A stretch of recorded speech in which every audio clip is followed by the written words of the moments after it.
அவரை துதிக்க முடியாது. அவரை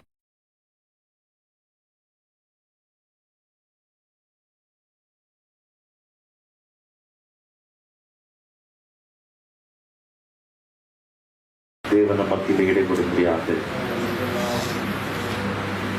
நாம் ஜெபத்தோடு நினைக்கிற ஆராதனைகளாக கலந்து செல்லலாம். ஸ்தோத்திர கர்த்தாவே, ஹல்லேலூயா, ஹல்லேலூயா, ஹல்லேலூயா, ஹல்லேலூயா, ஹல்லேலூயா. நன்றியுடன் ஸ்தோத்திரிக்கிறோம் ஆண்டவரே, நன்றியுடன் துதிக்கிறோம் ஆண்டவரே. துதிகளின் மத்தியிலே வாசம் செய்கிறவரை துதிக்கு பார்க்கிறோம். உங்கள் நாங்கள் கொடான கூடி நன்றிகளை செலுத்துகிறோம் ஆண்டவரே. தேவாதி தேவனே, ராஜாதி ராஜனே, மனவாளனே, நன்றியுடன் ஸ்தோத்திரிக்கிறோம் ஆண்டவரே. நீர் நல்லவர் ஆண்டவரை கர்த்தாவே, நீர் மகத்தானவர் ஆண்டவரை கர்த்தாவே. நம்பினவர்களை ஒரு பொழுதும் ஆண்டவர் கைவிடாத தேவன் ஆண்டவரை கர்த்தாவே. மட்டுமாக ஆண்டவர் உடைய கிருபையினால் எங்களை காத்து எங்களை வழிநடத்துகிற எங்கள் தெய்வமே, நமக்கு கொடான கொடி நன்றிகளை செலுத்துகிறோம் ஆண்டவரே. நன்றி ஆண்டவரே, நன்றி ஆண்டவரே, நன்றி ஆண்டவரே, நன்றி ஆண்டவரே. ஓ தேவனே கர்த்தாவே, எங்களுடைய சகாயரே, நமக்கு நன்றி ஆண்டவரே.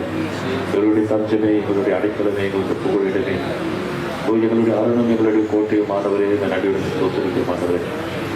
ஓ தேவனே, நாங்கள் வந்தடி தட்டுதான் ஆண்டவர்கள் தாவே, அடைக்கலப்பட்டனமாக இருக்கிறவரே, நமக்கு நாங்கள் நன்றி செலுத்துகிறோம் ஆண்டவரே. மாறாதவரே, நமக்கு நன்றி செலுத்துகிறோம். எங்களை மறவாதவரே, நமக்கு நன்றி செலுத்துகிறோம் ஆண்டவரே. பரிசுத்தமுள்ள தெய்வமே, நமக்கு நாங்கள் கொடான கூடிய நன்றிகளை செலுத்துகிறோம் ஆண்டவரே. நன்றி கர்த்தாவே, நன்றி கர்த்தாவே, நன்றி கர்த்தாவே. ஆராதனை நமக்கு ஆசீர்வாதம் தரும்படியாக தாரனுடைய உருவாக தேவனுடைய ரத்தத்திலாக தந்து சொல்வது இஸ்ரேல் மாநில மறுபடி கூட தாராதனை செலுத்தக்கூடிய சொல்வதை கேட்டுக்கொள்ளலாம்.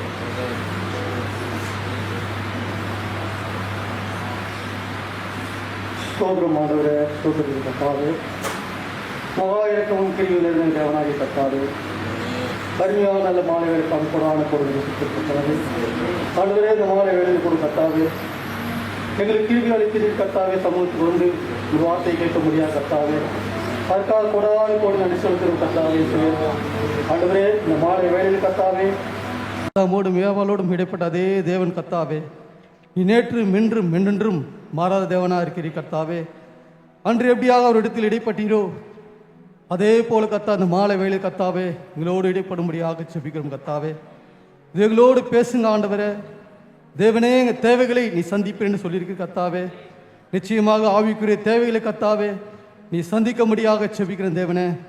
நிச்சயமாக மனுஷன் அப்பத்தினால் மாத்திரமல்ல, தேவனுடைய வாயில் புறப்படுகிற ஒரு வார்த்தையினால் மனுஷன் பிழைப்பான் என்று சொல்லியிருக்கு கர்த்தாவே. நிச்சயமாகவே வாக்குகள் ஆண்டவரே மாறாத வாக்குகளாக இருக்கிறது கர்த்தாவே. உங்களோட இடைப்படுங்க, உங்கள் தேவைகளெல்லாம் சந்திப்பிட ஆண்டவரே. மாலை வேளையில் கூட கர்த்தாவே பேசுகிற உங்கள் தாசனி ஆண்டவரே, யாராக இருந்தாலும் கர்த்தாவே அவருக்கு மறித்து ஒரு சுத்த ஆவியானவரே எங்களோடு இடைப்படும்படியாக செபிக்கிறேன் தேவனே. தோம வல்லமையே கர்த்தாவே இந்த மாலை வேளையில் நாங்கள் காணும்படியாக செபிக்கிறேன் தேவனே. வல்லமையாக கர்த்தாவே நெருங்கி எங்கள் மத்தியில் அசைவாடும்படியாக செபிக்கிறேன் தேவனே. ஆத்மாவை சஞ்சலப்படுத்துகிற எல்லா ஆவிகளையும் கர்த்தாவே அப்புறப்படுத்துங்க தேவனே. எங்கள் சரீரத்தை சஞ்சலப்படுத்துகிற எல்லா ஆவிகளும் கர்த்தாவே அப்புறப்படுத்தும்படியாக செபிக்கிறேன் தேவன். எங்களோடு இருந்து ஆண்டவரே, வல்லமை எங்களோடு இருந்து கர்த்தாவே வழிநடத்தும்படியாக செபிக்கிறேன் தேவனே. இதோ பாடுகிற தாசனி ஆண்டவரே அபிஷேகம்படியாக செபிக்கிறேன். இதோ கர்த்தாவே அவர் அபிஷேகத்து கர்த்தாவே இந்த பாடல்கள் ஆண்டவரே மகிமையுள்ள பாடலாக கர்த்தாவே இருக்கும்படியாக செபிக்கிறேன் ஆண்டவரே. அவரோடு கூட நாங்கள் பாட உதவி செய்யுங்க தேவனே. இசை மீட்டு கரங்களை கூட கர்த்தாவே ஆசீர்வதிக்க முடியாது செபிக்கிறோம். அவர்களையும் அபிஷேகிக்கிற ஆண்டவரே. விசேஷமாக ஆண்டவரே மேய்ப்பர் ஊழியத்தில் கர்த்தாவே இருந்து ஆண்டவரே அவரை பாதுகாத்து அவருக்கு நல்ல சுகத்தோடும் பலத்தோடும் ஆரோக்கியத்தோடும் ஊழியத்தை செய்ய அவர் கிருபை செய்ய முடியாது செபிக்கிறோம். அவர் சுகபத்திரமாக மத்தியில் கொண்டு வருவீர், பாதுகாத்து வழி நடத்துங்க. இந்த ஆராதனை எங்களையும் கருத்தில் ஒப்புடுகிறோம். இயேசு கிறிஸ்துவின் ஜீவன நாமத்தை ஜெபிக்கிறோம் பிதாவே. நன்றி கர்த்தாவே. ஹல்லேலூயா. கர்த்தருடைய பரிசுத்த நாமத்திற்கு மகிமை உண்டாதாக. தேவனுடைய சமூகத்திலே தேவனை நாம் புகழ்ந்து அவரை மகிமைப்படுத்தலாம். நம்முடைய ஆராதனை முதல் பாடலாக பாடலின் 42 சாங் நம்பர் 42 ஸ்தோத்தரிப்பேன் ஸ்தோத்தரிப்பேன் இயேசு தேவனை.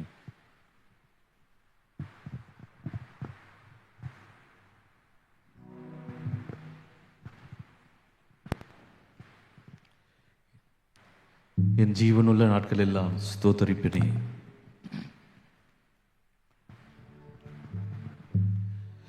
ஸ்தோத்தரிப்பேன் ஸ்தோத்தரிப்பேன் இயேசு தேவனை, ஸ்தோத்தரிப்பேன் ஸ்தோத்தரிப்பேன் இயேசு தேவனை, என் ஜீவனுள்ள நாட்கள் எல்லாம் ஸ்தோத்தரிப்பேனே, என் ஜீவனுள்ள நாட்கள் எல்லாம் ஸ்தோத்தரிப்பேனே. ஸ்தோத்தரிப்பேன் ஸ்தோத்தரிப்பேன் இயேசு தேவனை, ஸ்தோத்தரிப்பேன் ஸ்தோத்தரிப்பேன் இயேசு தேவனை, என் ஜீவனுள்ள நாட்கள் எல்லாம் ஸ்தோத்தரிப்பேனே, என் ஜீவனுள்ள நாட்கள் எல்லாம் ஸ்தோத்தரிப்பேனே.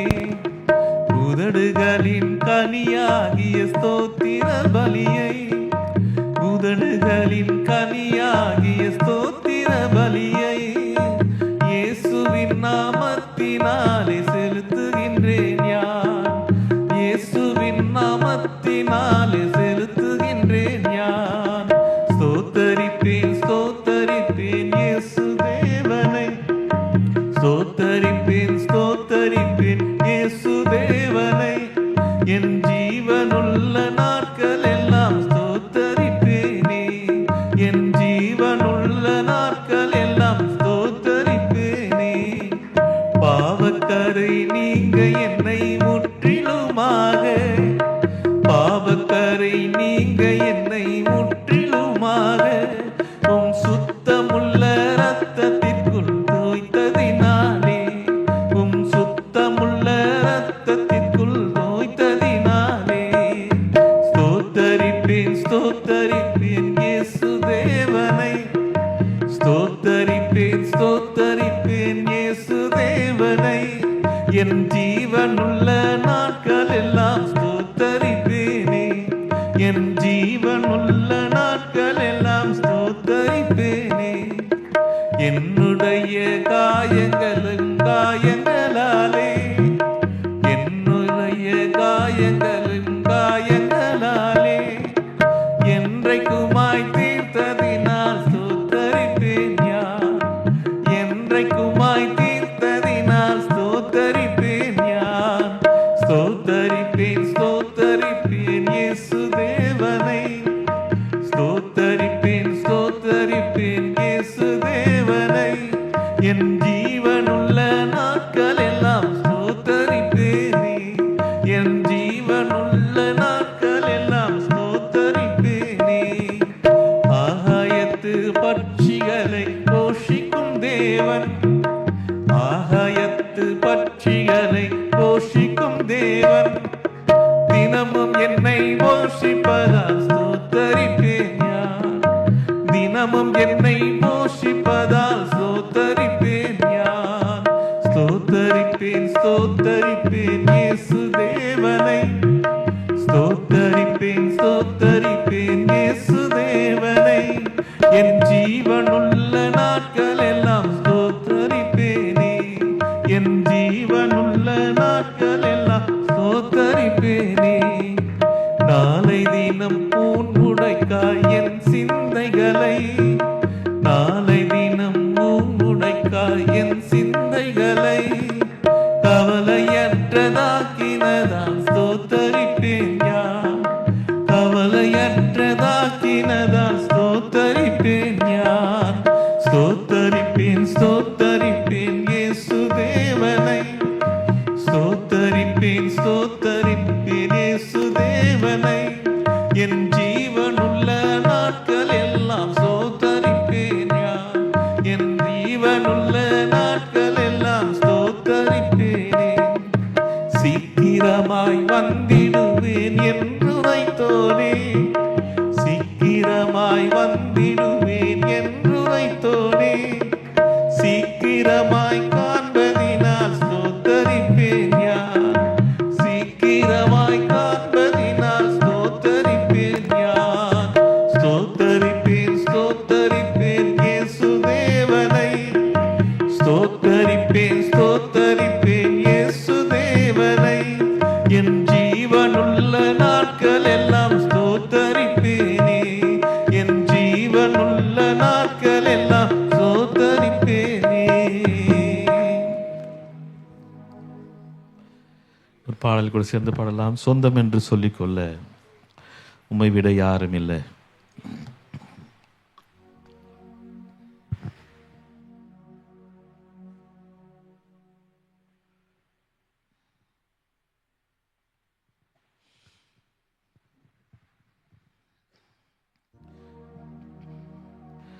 சொந்தம் என்று சொல்லிக்கொள்ள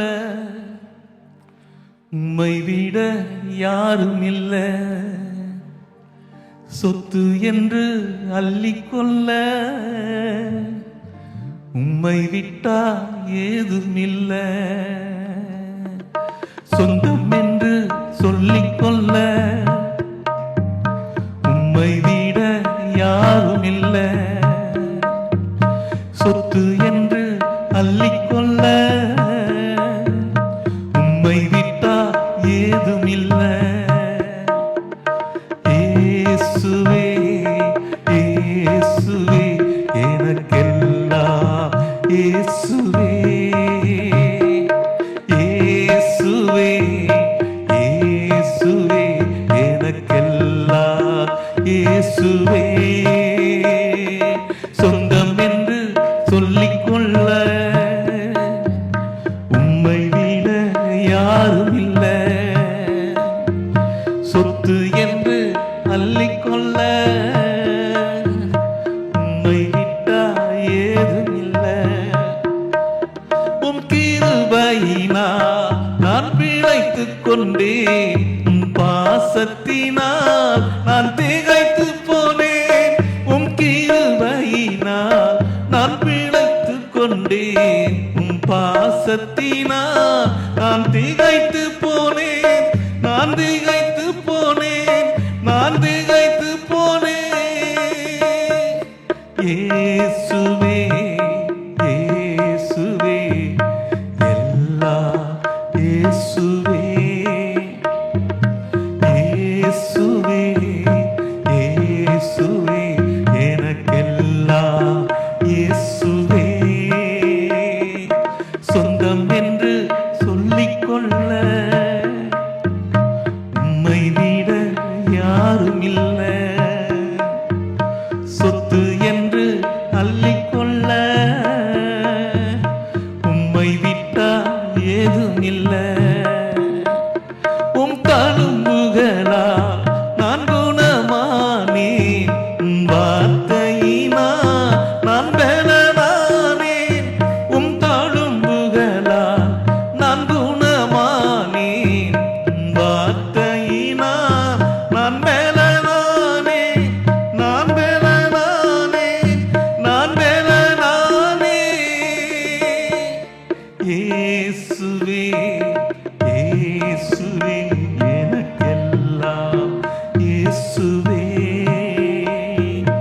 இயேசுவே இயேசுவே எனக்கெல்லாம் இயேசுவே.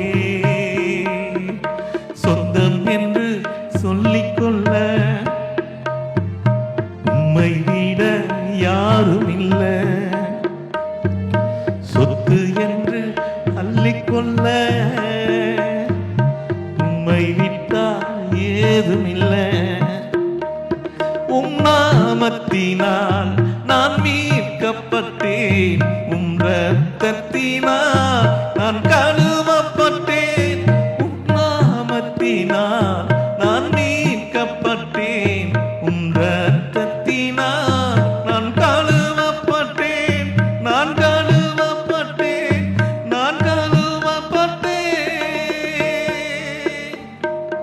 இயேசுவே இயேசுவே எனக்கெல்லாம் இயேசுவே இயேசுவே இயேசுவே எனக்கெல்லாம் இயேசுவே.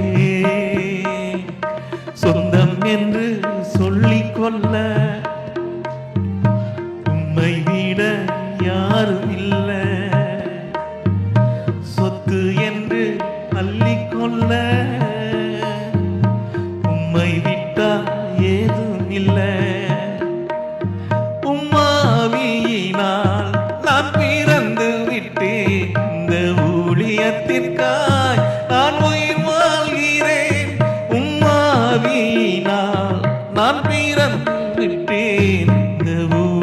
ஊழியத்திற்காய் நான் உயிர் வாழ்கிறேன், நான் உயிர் வாழ்கிறேன், நான் உயிர் வாழ்கிறேன்.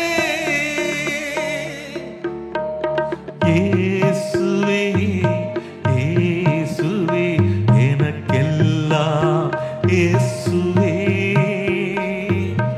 இயேசுவே இயேசுவே எனக்கெல்லாம் இயேசுவே. சொந்தம் என்று சொல்லிக்கொள்ள உம்மை விட யாரும் இல்லை, சொத்து என்று அள்ளிக்கொள்ள உம்மை விட்டா ஏதும் இல்லை. இயேசுவே இயேசுவே எனக்கெல்லாம் இயேசுவே இயேசுவே இயேசுவே எனக்கெல்லாம் இயேசுவே. ஆமென். இந்த நல்ல நேரத்தை அப்படியாக நம்முடைய சகோதரர் பிரதர் மோசஸ் நான் கருத்தில் தரலாம்.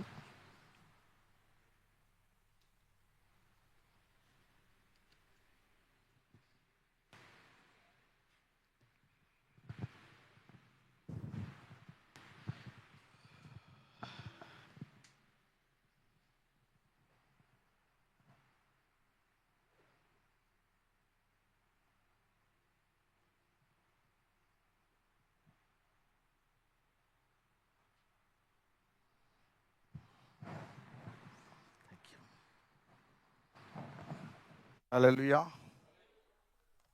Price Lord. கர்த்தருடைய பரிசுத்த நாமத்துக்கு மகிமை உண்டாகட்டும். கிறிஸ்து பிரியமானவர்களே, உங்கள் யாவரையும் கர்த்தராகிய இயேசு கிறிஸ்துவின் விலையேறப்பட்ட நாமத்தினாலே வாழ்த்தி வரவேற்கிறேன். மீண்டுமா இந்த நாளில் கூட உங்களை பார்க்கும்படியாக, அவர் சமூகத்தில் நிற்கும்படியாக தேவனாகிய கர்த்தர் பாராட்டின அவருடைய கிருபைக்காக நன்றி செலுத்துகிறேன். கர்த்தர் தாமே ஆசீர்வதிப்பாராக. மற்றும் போதுகிறவர்களுக்காகவும் நான் நன்றி செலுத்துகிறேன். கர்த்தர் அவரையும் அவர் ஊழியத்தையும் கர்த்தர் ஆசீர்வதிப்பாராக. ஒரு அறிவிப்பு, கர்த்தர் பிரியமானவர்களே, வருகின்ற சனிக்கிழமை 9/8/25 அன்று மாலை 4:30 மணிக்கு வாலிபர்களுக்கான கூட்டம் நடைபெறும். வாலிப பிள்ளைகள் யாவரும் கலந்து கொள்ளும்படியாக அன்புடன் கேட்டுக்கொள்ளப்படுகிறார்கள். அது 9ஆம் தேதி சனிக்கிழமை சாலையில் 4:30 மணிக்கு வாலிபர் கூட்டம் யூத் மீட்டிங் இருக்கிறதுனால எல்லா வாலிபரும் கலந்து கொள்ளும்படியாக அன்போடு கேட்டுக்கொள்ளப்படுகிறார்கள். அதனால் எல்லாருக்கும் நீங்கள் சொல்லிவிடுங்க. அது பெரிய ஆசீர்வாதத்தை கொண்டு வரும். உண்மையாக கர்த்தர் பிரியமானவர்களே, இது கடைசி நாளாக இருக்கிறதுனால எல்லாருடைய அன்பும் தணிந்து போகும். அதாவது ஆரம்ப நாட்கள் நான் இங்கே சபைக்கு வந்த நாட்களை பார்க்கும்போது இருந்த போதெல்லாம் இப்போ இல்லை. எல்லாரும் இருக்கணும்னா இதில் எவ்வளோ பேர் எப்படி இருப்பான்னு அதுவும் தெரில. முடிவு புரிந்தும் நிலைத்திருப்பவனே ரட்சிக்கப்படுவான். அந்த வசனம் ஞாபகம் இருக்குதுங்களா? படித்தவங்களுக்கு ஞாபகம் இருக்கும். முடிவு பரியந்தம் எவ்வளோ செய்தி கேட்குறது பெருசு இல்லை, எவ்வளோ வேதம் வாசிக்கிறது பெருசு இல்லை, எவ்வளோ ஜெபிக்கிறது பெருசு இல்லை. அதுக்கு தான் புரியுது, நாங்கள் வேதமாக வாசிக்கிறதில்ல, ஜெபிக்கிறதா இல்லை, எதுவுமே அப்படின்னு சொல்லக்கூடாது. புரியுதுங்களா? வாசிக்கிறவங்களும் எச்சரிக்கையாக இருக்கணும், வாசிக்காதவங்க அதை விட எச்சரிக்கையாக இருக்கணும். அதனால் பிரசங்கத்தை கேட்பவர்களும் ஜாக்கிரதையாக இருக்கணும், அதை விட ஜாக்கிரதையாக பிரசங்கிக்கிறவங்க இருக்கணும். உண்மை தானே பிரதர்? அதனால் அந்த காலகட்டத்துக்கு நாளுக்கு நாள் பார்க்கும் பொழுது உண்மையாகவே இந்த செய்திகளில் இந்த கர்த்தருக்குள்ளாக இருக்கிற அந்த விசுவாசம் தணிந்து கொண்டு இருக்கிறதை பார்க்குறேன் அநேக ஊழியங்களில். நாம் அப்படியாக இந்த நாளில் கூடியிருக்கிறோம் என்றால் உண்மையாக கர்த்தர் கிருபை தான். யாரும் அவங்க இஷ்டத்துக்கெல்லாம் இப்போல்லாம் சபைக்கு வர்றதில்லைங்க. நீங்கள் இதில் எத்தனை பேர் தன்னை அறியாத வந்திருக்காங்கன்னு தெரியாது. இங்கே மட்டும் இல்லை, எல்லா சபையிலும் ஏதோ ஒன்று வழி நடத்துது. திரு அப்படிதான் சொல்கிறார். அந்த வழிநடத்தை கொண்டு வந்து நம்மளை உட்கார வச்சு, ஏன்னா தேவனுடைய கிருபை நம்மை நாம் இழந்து போகக்கூடாதுன்றதுக்காக, நம்மை நாம் இழந்து போகக்கூடாதுன்னு தேவனுடைய கிருபை என்ன பண்ணியிருக்கு, நம்மளை மட்டும் கொண்டு வந்துருக்குது. பட்டு வராதவங்களுக்கு அநேக சாக்கு போக்கள் உண்டு. அது ஞாயிற்றுக்கிழமை இருக்கட்டும், எந்த நாளாக இருந்தாலும். ஆனால் மனவாட்டி எந்த சூழ்நிலைன்னு வந்துடும். இதே சென்னை சபையில் அப்போ இந்த பக்கம் இருக்க புல்பிட்டு இருக்கும். புதன்கிழமை சபையில் அப்படியாக வேலை செய்து விட்டு புதன்கிழமை சர்வீஸ் லேட் ஆயிடுச்சுன்னு அழுது கொண்டு வந்தவரெல்லாம் உண்டு. அந்த நாட்களில் நேரம் ஆயிடுச்சுன்னு வந்துட்டு கண் கலங்கிக்கின்னு வருவாங்க. இன்றைக்கி அவங்களெல்லாம் தேவன் ஊழியக்காராகவும் ஒரு இடத்துல வைத்திருக்கிறார். அன்றைக்கி அந்த நாட்கள் இல்லை. இன்றைக்கி வீட்டில் இருந்தாலும் நம்மளால் ஜெபிக்க முடியல. கரெக்டுங்களா? வீட்டில் இருந்தாலும் ஆனால் மற்றவங்களை ஜெபிக்க சொல்லுவோம், பயங்கரமாக சத்தியெல்லாம் கூட பேசுவோம். ஆனால் பைபிள் எடுத்து சத்தியத்தை பார்க்க மாட்டோம். அதுதான் நம்முடைய வாழ்க்கை மாறிக்கொண்டே இருக்கிறது. ஆனாலும் கர்த்தர் பிரியமானவர்களே, கர்த்தருடைய கிருபை நம்மை மட்டும் நடத்துகிறது. ஆனாலும் ஒரு காரியம், நம்முடைய போதகர் இந்த வயதில் கூட ஓடிக்கொண்டே இருக்கிறார். அது ஒரு பெரிய மகத்து. அதுவும் எல்லாரையும் செய்ய முடியாது. நான் ஊழியம் செய்தனால சொல்கிறேன். நானும் ஒரு காலத்தில் ஓடினது தான். அதுவே எனக்கு பெரிய டயர்ட் ஆயிடுச்சு. இப்போ ஓடிட்டு தான் இருக்கிறேன். ஆனாலும் அவரை மாதிரிலாம் முடியாது கண்டிப்பாக. அதுவும் கர்த்தருடைய கிருபை தான். ஹல்லேலூயா. அவரை அபரிவிதமாக ஆசீர்வதிப்பாராக. அவருக்காக தொடர்ந்து நாம் ஜெபிக்கலாம். நல்ல நீண்ட ஆயுசை கர்த்தர் அவருக்கு தரட்டும். நல்ல இன்னொரு வாழ வயதை கொடுத்து கர்த்தர் வழி நடத்துவாராக. இன்றைக்கி நான் ஒரு சின்ன சப்ஜெக்ட், எல்லாருக்கும் தெரிஞ்ச சப்ஜெக்ட் தான் பார்க்க போகிறோம். ஜெபத்தை குறித்து ஒரு வேதத்தில் ஒரு அம்மாவை குறித்து நம்ம பார்க்கலான்னு தியானிக்கிறேன். கர்த்தர் எப்படி நடத்துகிறாரு தெரியல. ரொம்ப அதிக நேரமும் எடுக்க மாட்டேன். அதனால் ஜெபத்தை குறித்து பார்க்கும்போது ஜெபத்தோடு இருக்கலாம். ஏற்கனவே சொல்லப்பட்டதை தான் வலியுறுத்தி சொல்ல போகிறேன். அவ்வளோதான், வேறு ஒன்றும் இல்லை. ஏன்னா இருக்கிறதுலே பிரதானமானது ஜெபம் தான். கர்த்தர் பிரியமானவர்களே, எவ்வளோ வேதத்தை கரைச்சி புளி மாதிரி கரைச்சி குடித்தாலும் சரி, மிக்சியில் போட்டு அரைச்சி குடித்தாலும் சரி, பரலோகம் போக முடியாது. இதை வேதத்தை செய்தியை சரி நான் வெறும் ஜெபிச்சுட்டே இருக்கிறேன் பிரதர், அதுவும் சந்தேகம்தான். வேதமும் ஜெபமும் இந்த செய்தி ரெண்டுத்தையும் ரொம்ப ஜாக்கிரதையாக நாம் கையாளும் பொழுது கண்டிப்பாக போயிடலாம். அதுதான் செய்தியுடைய வெளிப்பாடு. ஏன்னா நம்ம தீர்க்கதரிசியார் பவுல் காலத்தில் தீர்க்கதரிசியும் பார்க்கும்போது அவர்கள் அப்படி செய்திருக்கிறார்கள். அதுக்கு நிறைய தியாகம் இருக்குது. கர்த்தர் பிரியமானவர்களே, நம்மளாம் இப்படி இருக்கிறோன்னா உண்மையாகவே நாம் கர்த்தருக்கு நன்றி உள்ளவர்களாக இருக்க வேண்டியவர்களாக இருக்கிறோம். ஏன்னா நான் நிறைய இடத்துல ஊழியத்தில் பார்க்கறதுனால சொல்கிறேன். அதாவது பவுல் சொன்ன காரியங்கள்லாம் அநேக பிரசங்கத்தை கேட்டு இருக்கிறோம். பிரசங்கத்தை பிரசங்கிக்கிறார்கள், எல்லாம் செய்கிறாங்க.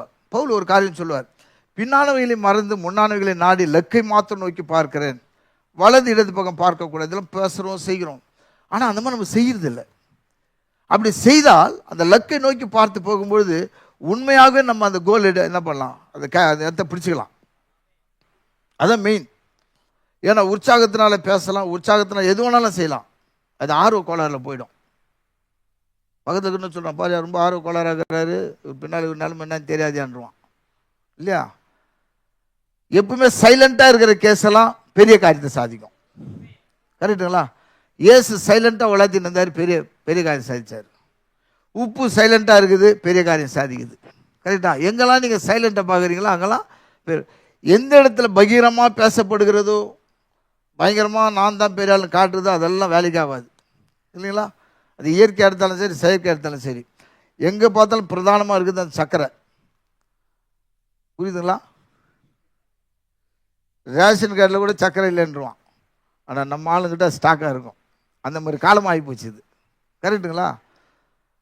ஆனால் இந்த உப்பை பற்றி பேசும்போது பார்த்தீங்கன்னா ரொம்ப பிடிக்கும் அந்த சப்ஜெக்ட் எனக்கு ரொம்ப. அப்போதில் தான் படிக்கும்போது, ஏன்னா தேவன் அப்படி இருந்தார்.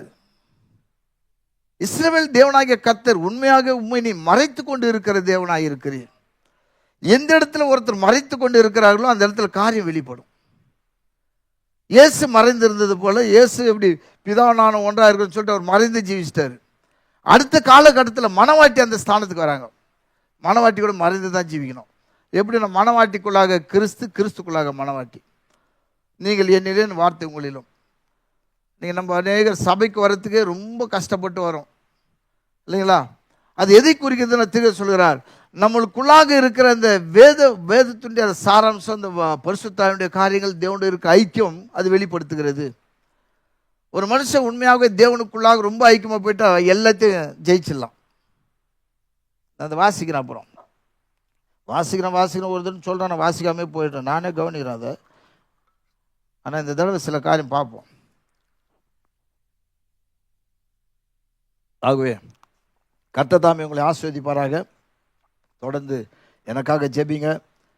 நானும் எல்லாருக்காக ஜெபித்து கொண்டு இருக்கிறேன். நீங்களும் ஜெபிங்க. கர்த்தர் பிரியமானவர்களே, எந்த சப்ஜெக்டை நான் எடுக்கிறது எனக்கு இல்லை என்னோட தாட்டில். ஆனாலும் சிம்பிளாக தான் எடுக்க போகிறேன். எல்லாருக்கும் புரியும். நம்ம ஸ்தானத்தை மட்டும் சொல்லிட்டு போகலான்னு இருக்கேன். இன்றைக்கி ரொம்ப ஃப்ரீயாக யதார்த்தமாக அது மட்டும் சொல்கிறேன். எல்லாரும் எழுந்து தேவனுடைய வார்த்தை வாசிக்கலாம்.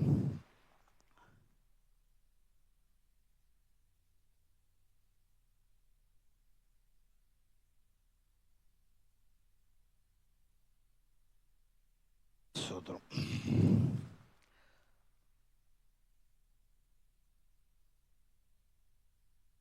லூக்கா 19வது அதிகாரம்.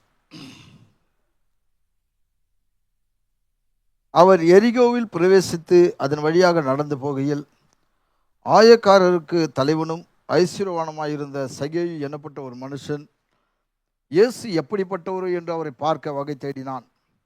அவன் குள்ளனானபடியால் ஜனக்கூட்டத்தில் அவரை காணக்கூடாமல் அவர் போகும் வழியில் முன்னாக ஓடி அவரை பார்க்கும்படி ஒரு காட்டத்தி மரத்தில் ஏறினான். இயேசு அந்த இடத்தில் வந்தபோது அண்ணாந்து பார்த்து அவனை கண்டு, சகேயுவே, நீ சீக்கிரமாய் இறங்கி வா, இன்றைக்கு நான் உன் வீட்டிலே தங்க வேண்டும் என்றார். வாசித்த தேவனுடைய வார்த்தையை கர்த்தர் தாமே ஆசீர்வதிப்பாராக. கண்மூடி செபிக்கலாம்.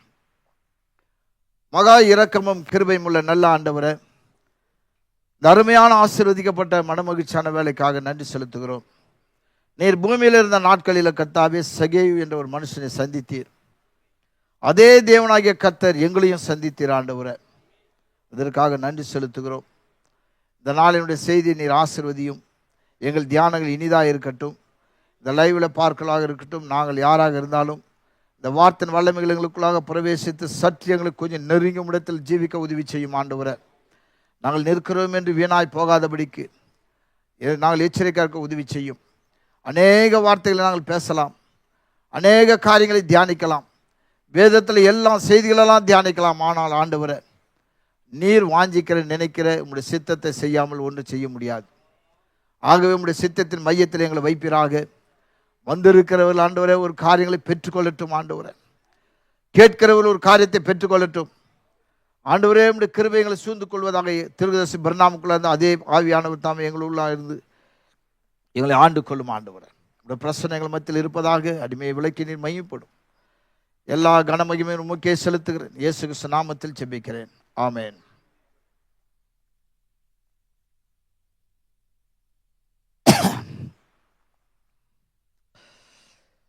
இந்த சப்ஜெக்ட் கருத்து பிரிமானுல ஜெபத்து குறித்து என்று சொன்னேன். அதாவது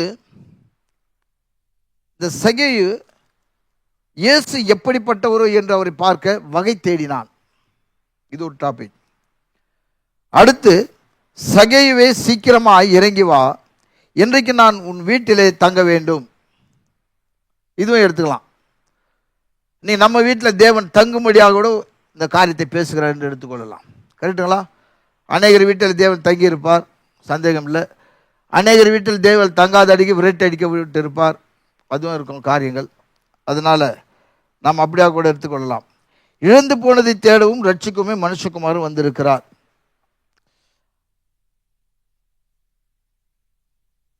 இந்த லூக்கா 19 இன்னொரு வசனம் இருக்குது பாருங்க, 44.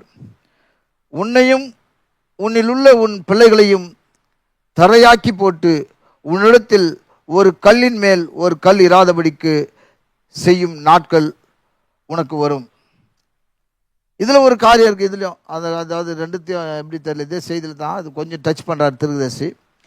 ஆனால் அது எப்படி ஒன்றாக சேர்ப்பது எனக்கு தெரியல. அது சொல்கிறார் அப்படியாக மார்க்கில் படிக்கும் பொழுது,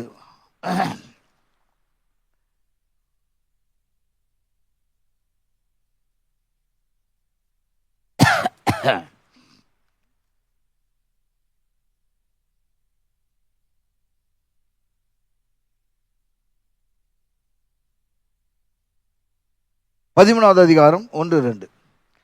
அவர் தேவாலயத்தை விட்டு புறப்படும் போது அவருடைய சீஷர்களில் ஒருவன் அவரை நோக்கி, போதகரே, இதோ இந்த கல்லுகள் எப்படிப்பட்டது, இந்த கட்டடங்கள் எப்படிப்பட்டது பாரும் என்றான். இயேசு அவனுக்கு பிரதியுத்தரமாக, இந்த பெரிய கட்டடங்களை காண்கிறாயே, ஒரு கல்லின் மேல் ஒரு கல் இராதபடி எல்லாம் இடிக்கப்பட்டு போகும் என்றார். இதை ஆரம்பத்தில் கொஞ்சம் சொல்றார் திருதசி. நம்மளால கல்லுனா ஒத்துக்குமா கர்த்தர் பிரிமானவில்? ஒத்துக்குவீங்களா? யாரை பார்த்து கல்லுன்னு சொல்கிறேன்? யாருன்னா ஒருத்தர் நீ கல் மாதிரி உட்காந்துக்கிறான்னு ஒத்துக்குவாங்களா? யாரை பார்த்து கல்லுன்ற? உண்மையாகவே நம்மளாம் கல் தான், மண்ணாக இருக்கக்கூடாது. உலகத்தானே கோவம் தானே சொல்கிறான், நீ மண்ணாக போவேன்றான். எவனா கல்லாக போவேன்னு சொன்னான்னா சொல்ல மாட்டான். ஏன்னா நம்மளை தேவன் கல்லுன்னு சொல்லிட்டாரு. இந்த கல்லின் மேல் மோதுகிறவன் இடருண்டு போவான். இப்போ கொஞ்சம் சந்தோஷம் வந்திருக்கு நம்மளுக்கு, பரவாயில்லடாவா. ஏன்னா ஒருத்தர் இடருண்டு போகிறான் பார், அதனால தான் இப்போ சந்தோஷமே. எப்படியாவது நம்மளை எதிரி இடருண்டு போயிடணும், அது கிறிஸ்தவ வாழ்க்கை அல்ல. அது ஆரம்ப நாட்களில் ரட்சிக்கப்படும் போது சந்தோஷமான காரியம். கிறிஸ்தவ வாழ்க்கை என்பது வேதம் இப்படின்னு சொல்லுது, ரொம்ப இலகுவான வாழ்க்கை, ரொம்ப டெட் ஈஸின்னு சொல்லுது. ஆனால் அதுக்குள்ளே பிரவேசிக்கும் போது கடினமாகவும் இருக்குது. திருநெல் சொல்லும்போது சொல்கிறார், இது வந்து நல்லா ரோஜா பூ மெத்தை கிடையாது, இப்போ இது கரடு முரடான இடம், இது ஜாக்கிரதையாக இருக்கணும். ஆகவே அது நம்ம பார்க்கணும். சரி, இந்த கல்லை குறித்து கொஞ்சம் பார்த்துட்டு அவர் நம்ம ரெபேக்கா கிட்ட போகலாம். ரெபேக்கானா யார்? ஒரு 4-5 பேருக்கு தெரியுது. பல தடவை ஐசக் பாஸ் பிரசங்கம் பண்ணிக்கிறார். நான் சபைக்கு வந்த புதுசாக அவர் சொல்லும் போது நான் அதிர்ந்து போனேன் அப்போ அந்த காலத்தில். அப்புறம் பார்த்தா எல்லா செய்தியிலும் சொல்கிறார். அப்போ இந்த நாளில் வந்து ரெபேக்கால் சொன்னால நம்மளுக்கு என்ன பண்ணணும், சகை பேர் சொன்னால் ஞாபகத்துக்கு வரணும். அந்த அம்மா வந்து அருமையாக ஜெபிக்கிற ஒரு சகோதரி, அதனால தான் அதை எடுக்கலான்னு. ஏன்னா இப்போ நம்ம முக்கிய ஜெபம் தேவை. ஜெபம் வந்து சகைவை மாற்றி விட்டது. ஜெபம் என்ன பண்ணிச்சுங்க, இன்னும் நம்ம குடும்பத்தில் நம்ம புருஷனை மாற்றவில்லை. காரணம் என்னவென்றால் நம்மளுடைய ஜெபம் சரியில்லை. ஆனாலும் கர்த்தர் கிருபை சபைக்கு வந்து கொண்டு இருக்கிறோம், செய்தியை கேட்டுக்கொண்டு இருக்கிறோம், அல்லேலூயா ஆமென் சொல்றோம், எல்லாம் செய்கிறோம். படிக்கட்டு இறங்கணும்னு எல்லாம் போயிடுது. திருவேசுவர் இடத்துல சொல்லுகிறார், அதாவது ஒரு மனுஷன் எதை செய்தாலும் பிசாசு பார்த்து சிரிச்சுட்டு போனான். சொல்லியிருக்கிறேன். வேதம் வாசித்தாலும் சரி, நீங்கள் நல்லா ஜபம் பண்ணாலும் சரி, அல்லேலூயா சொன்னாலும் ஆமென் சொன்னாலும், என்ன துதிச்சாலும் என்ன பண்ணாலும் அவன் பார்த்து நிற்பான். ஏன்னா நம்மளை குறித்து நல்லா கணக்கு போட்டு வச்சுருக்கிறான் அவன் தான். ஏற்கனவே யோபு பார்த்தோம்ல, பயங்கரமான அனுபவசாலி அவன் இல்லையா? உண்மை தானே, பயங்கரமான ஒரு அனுபவசாலி. இப்போ அவனுக்கும் நம்மளுக்கு தான் இப்போ பிரச்சனையே. என்ன பிரச்சனைனா, அவனுக்கு என்னன்னா நம்ம பரலோகம் போயிடக்கூடாது, நம்ம இயேசு மாதிரி மாறிடக்கூடாது, அவருடைய சாயலை நம்ம பெற்றுக்கொள்ளக்கூடாது, அவருடைய வார்த்தையில் நம்ம நிற்கக்கூடாது. அதான் அவனுடைய டார்கெட். புரியுதுங்களா? நீ எப்படி வேணாலும் ஜீவி, நீ பைபிளை படி, ஜபம் பண்ணு, அல்லேலூயா சொல்லு, ஆமென் சொல்லு, சபைக்கு எல்லாம் பண்ணு, ஆனால் நான் சொல்கிற மாதிரி நம்ம செய். அதான் அவனுடைய வேலை. ஆண்டவர் அப்படி இல்லை, உலகத்தையும் உலகத்தில் உலகளை வெறுத்து தன் சிலுவை எடுத்துக்கொண்டு என்னை பின்பற்றிவா. நம்ம இது ஒரு பைபிள் ஸ்டடி மாதிரி பார்க்கலாம், சரிங்களா? நான் பயமான பிரசங்கெல்லாம் கிடையாது, பயமான பிரசங்கம் பண்ண போகிறேன், சாதாரண விஷயம். அப்போ இந்த இடத்துல பார்க்கும்போது கர்த்தர் பிரியமானவர்களே, சகையை குறித்து பார்க்கும்போது திருவேசி என்ன சொல்கிறார், சகை நல்ல ரிப்போர்ட் கொடுக்குறாரு சகையை குறித்து. சகையு ஒரு உத்தம இருதயம் உள்ள ஒரு மனுஷன். பாருங்க, சகையை பற்றி பைபிளில் ஒரு இது தான் சொல்லப்படுது இல்லைங்களா? திரு சொல்ல 2-3 செய்தியில் சொல்ல சகையை குறித்து பேசும்போது, சகையு என்பவன் ஒரு உத்தம இருதயம் உள்ள மனுஷன். அது மாத்திரமல்ல, அவன் அந்த எரிகோ பட்டணத்தில் ஒரு பெரிய தொழிலதிபராக இருக்கிறான். நான் காசு கழிச்சா நம்ம நான் என்ன ஆட்டம் ஆடுவான் தெரியுமா? ஆண்டவரை மறந்துடுவான், சபையை மறந்துடுவான், கோயிலெல்லாம் சண்டை கண்டை எல்லாம் மறந்துட்டு மனம் போன போக்கு தான். ஆனாலும் இவனுக்குள்ள ஒரு நல்ல தன்மை இருக்கிறது. அதை தான் திருவேசி கொண்டாரு வெளியே. அது மாத்திரமல்ல, சகையுக்கு கிடைத்த ஒரு மனைவி அருமையான மனைவி. அது ஜபம் பண்ணாதாலாம் சொல்லக்கூடாது, எனக்கெல்லாம் நல்ல பொண்டாட்டி கிடைக்கலங்கன்னு சிலர். அது ஒன்று பிரதர், அந்த மாதிரிலாம் எங்களுக்கு கிடைக்கல பிரதர். பைபிள்லாம் சொல்லுது, பரிசுத்தம் இல்லாத ஸ்திரியை பரிசுத்தமான புருஷன் அவனுடைய விசுவத்தை ரட்சித்து கொள்ளுவான். மனைவி ரட்சிக்கப்படல நீ சரியில்லைன்னு அர்த்தம். பைபிள் கிட்டலாம் வந்து என்ன பண்ண முடியாது, இப்படி அப்படி டப்பாஞ்சி ஓட முடியாது. இப்போ நம்ம ஸ்ட்ரெயிட்டாக வந்து ஸ்திரியை பற்றி அதிகமாக பார்க்க போகிறோம், ஜபத்தை குறித்து.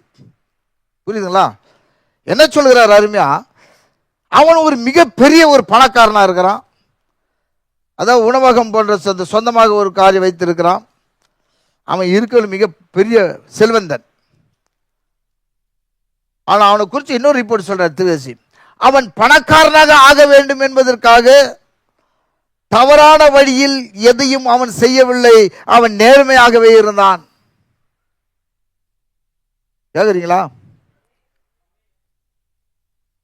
இதெல்லாம் நம்மளுக்கு தேவை, அதனால தான் வாசிக்கிறேன்.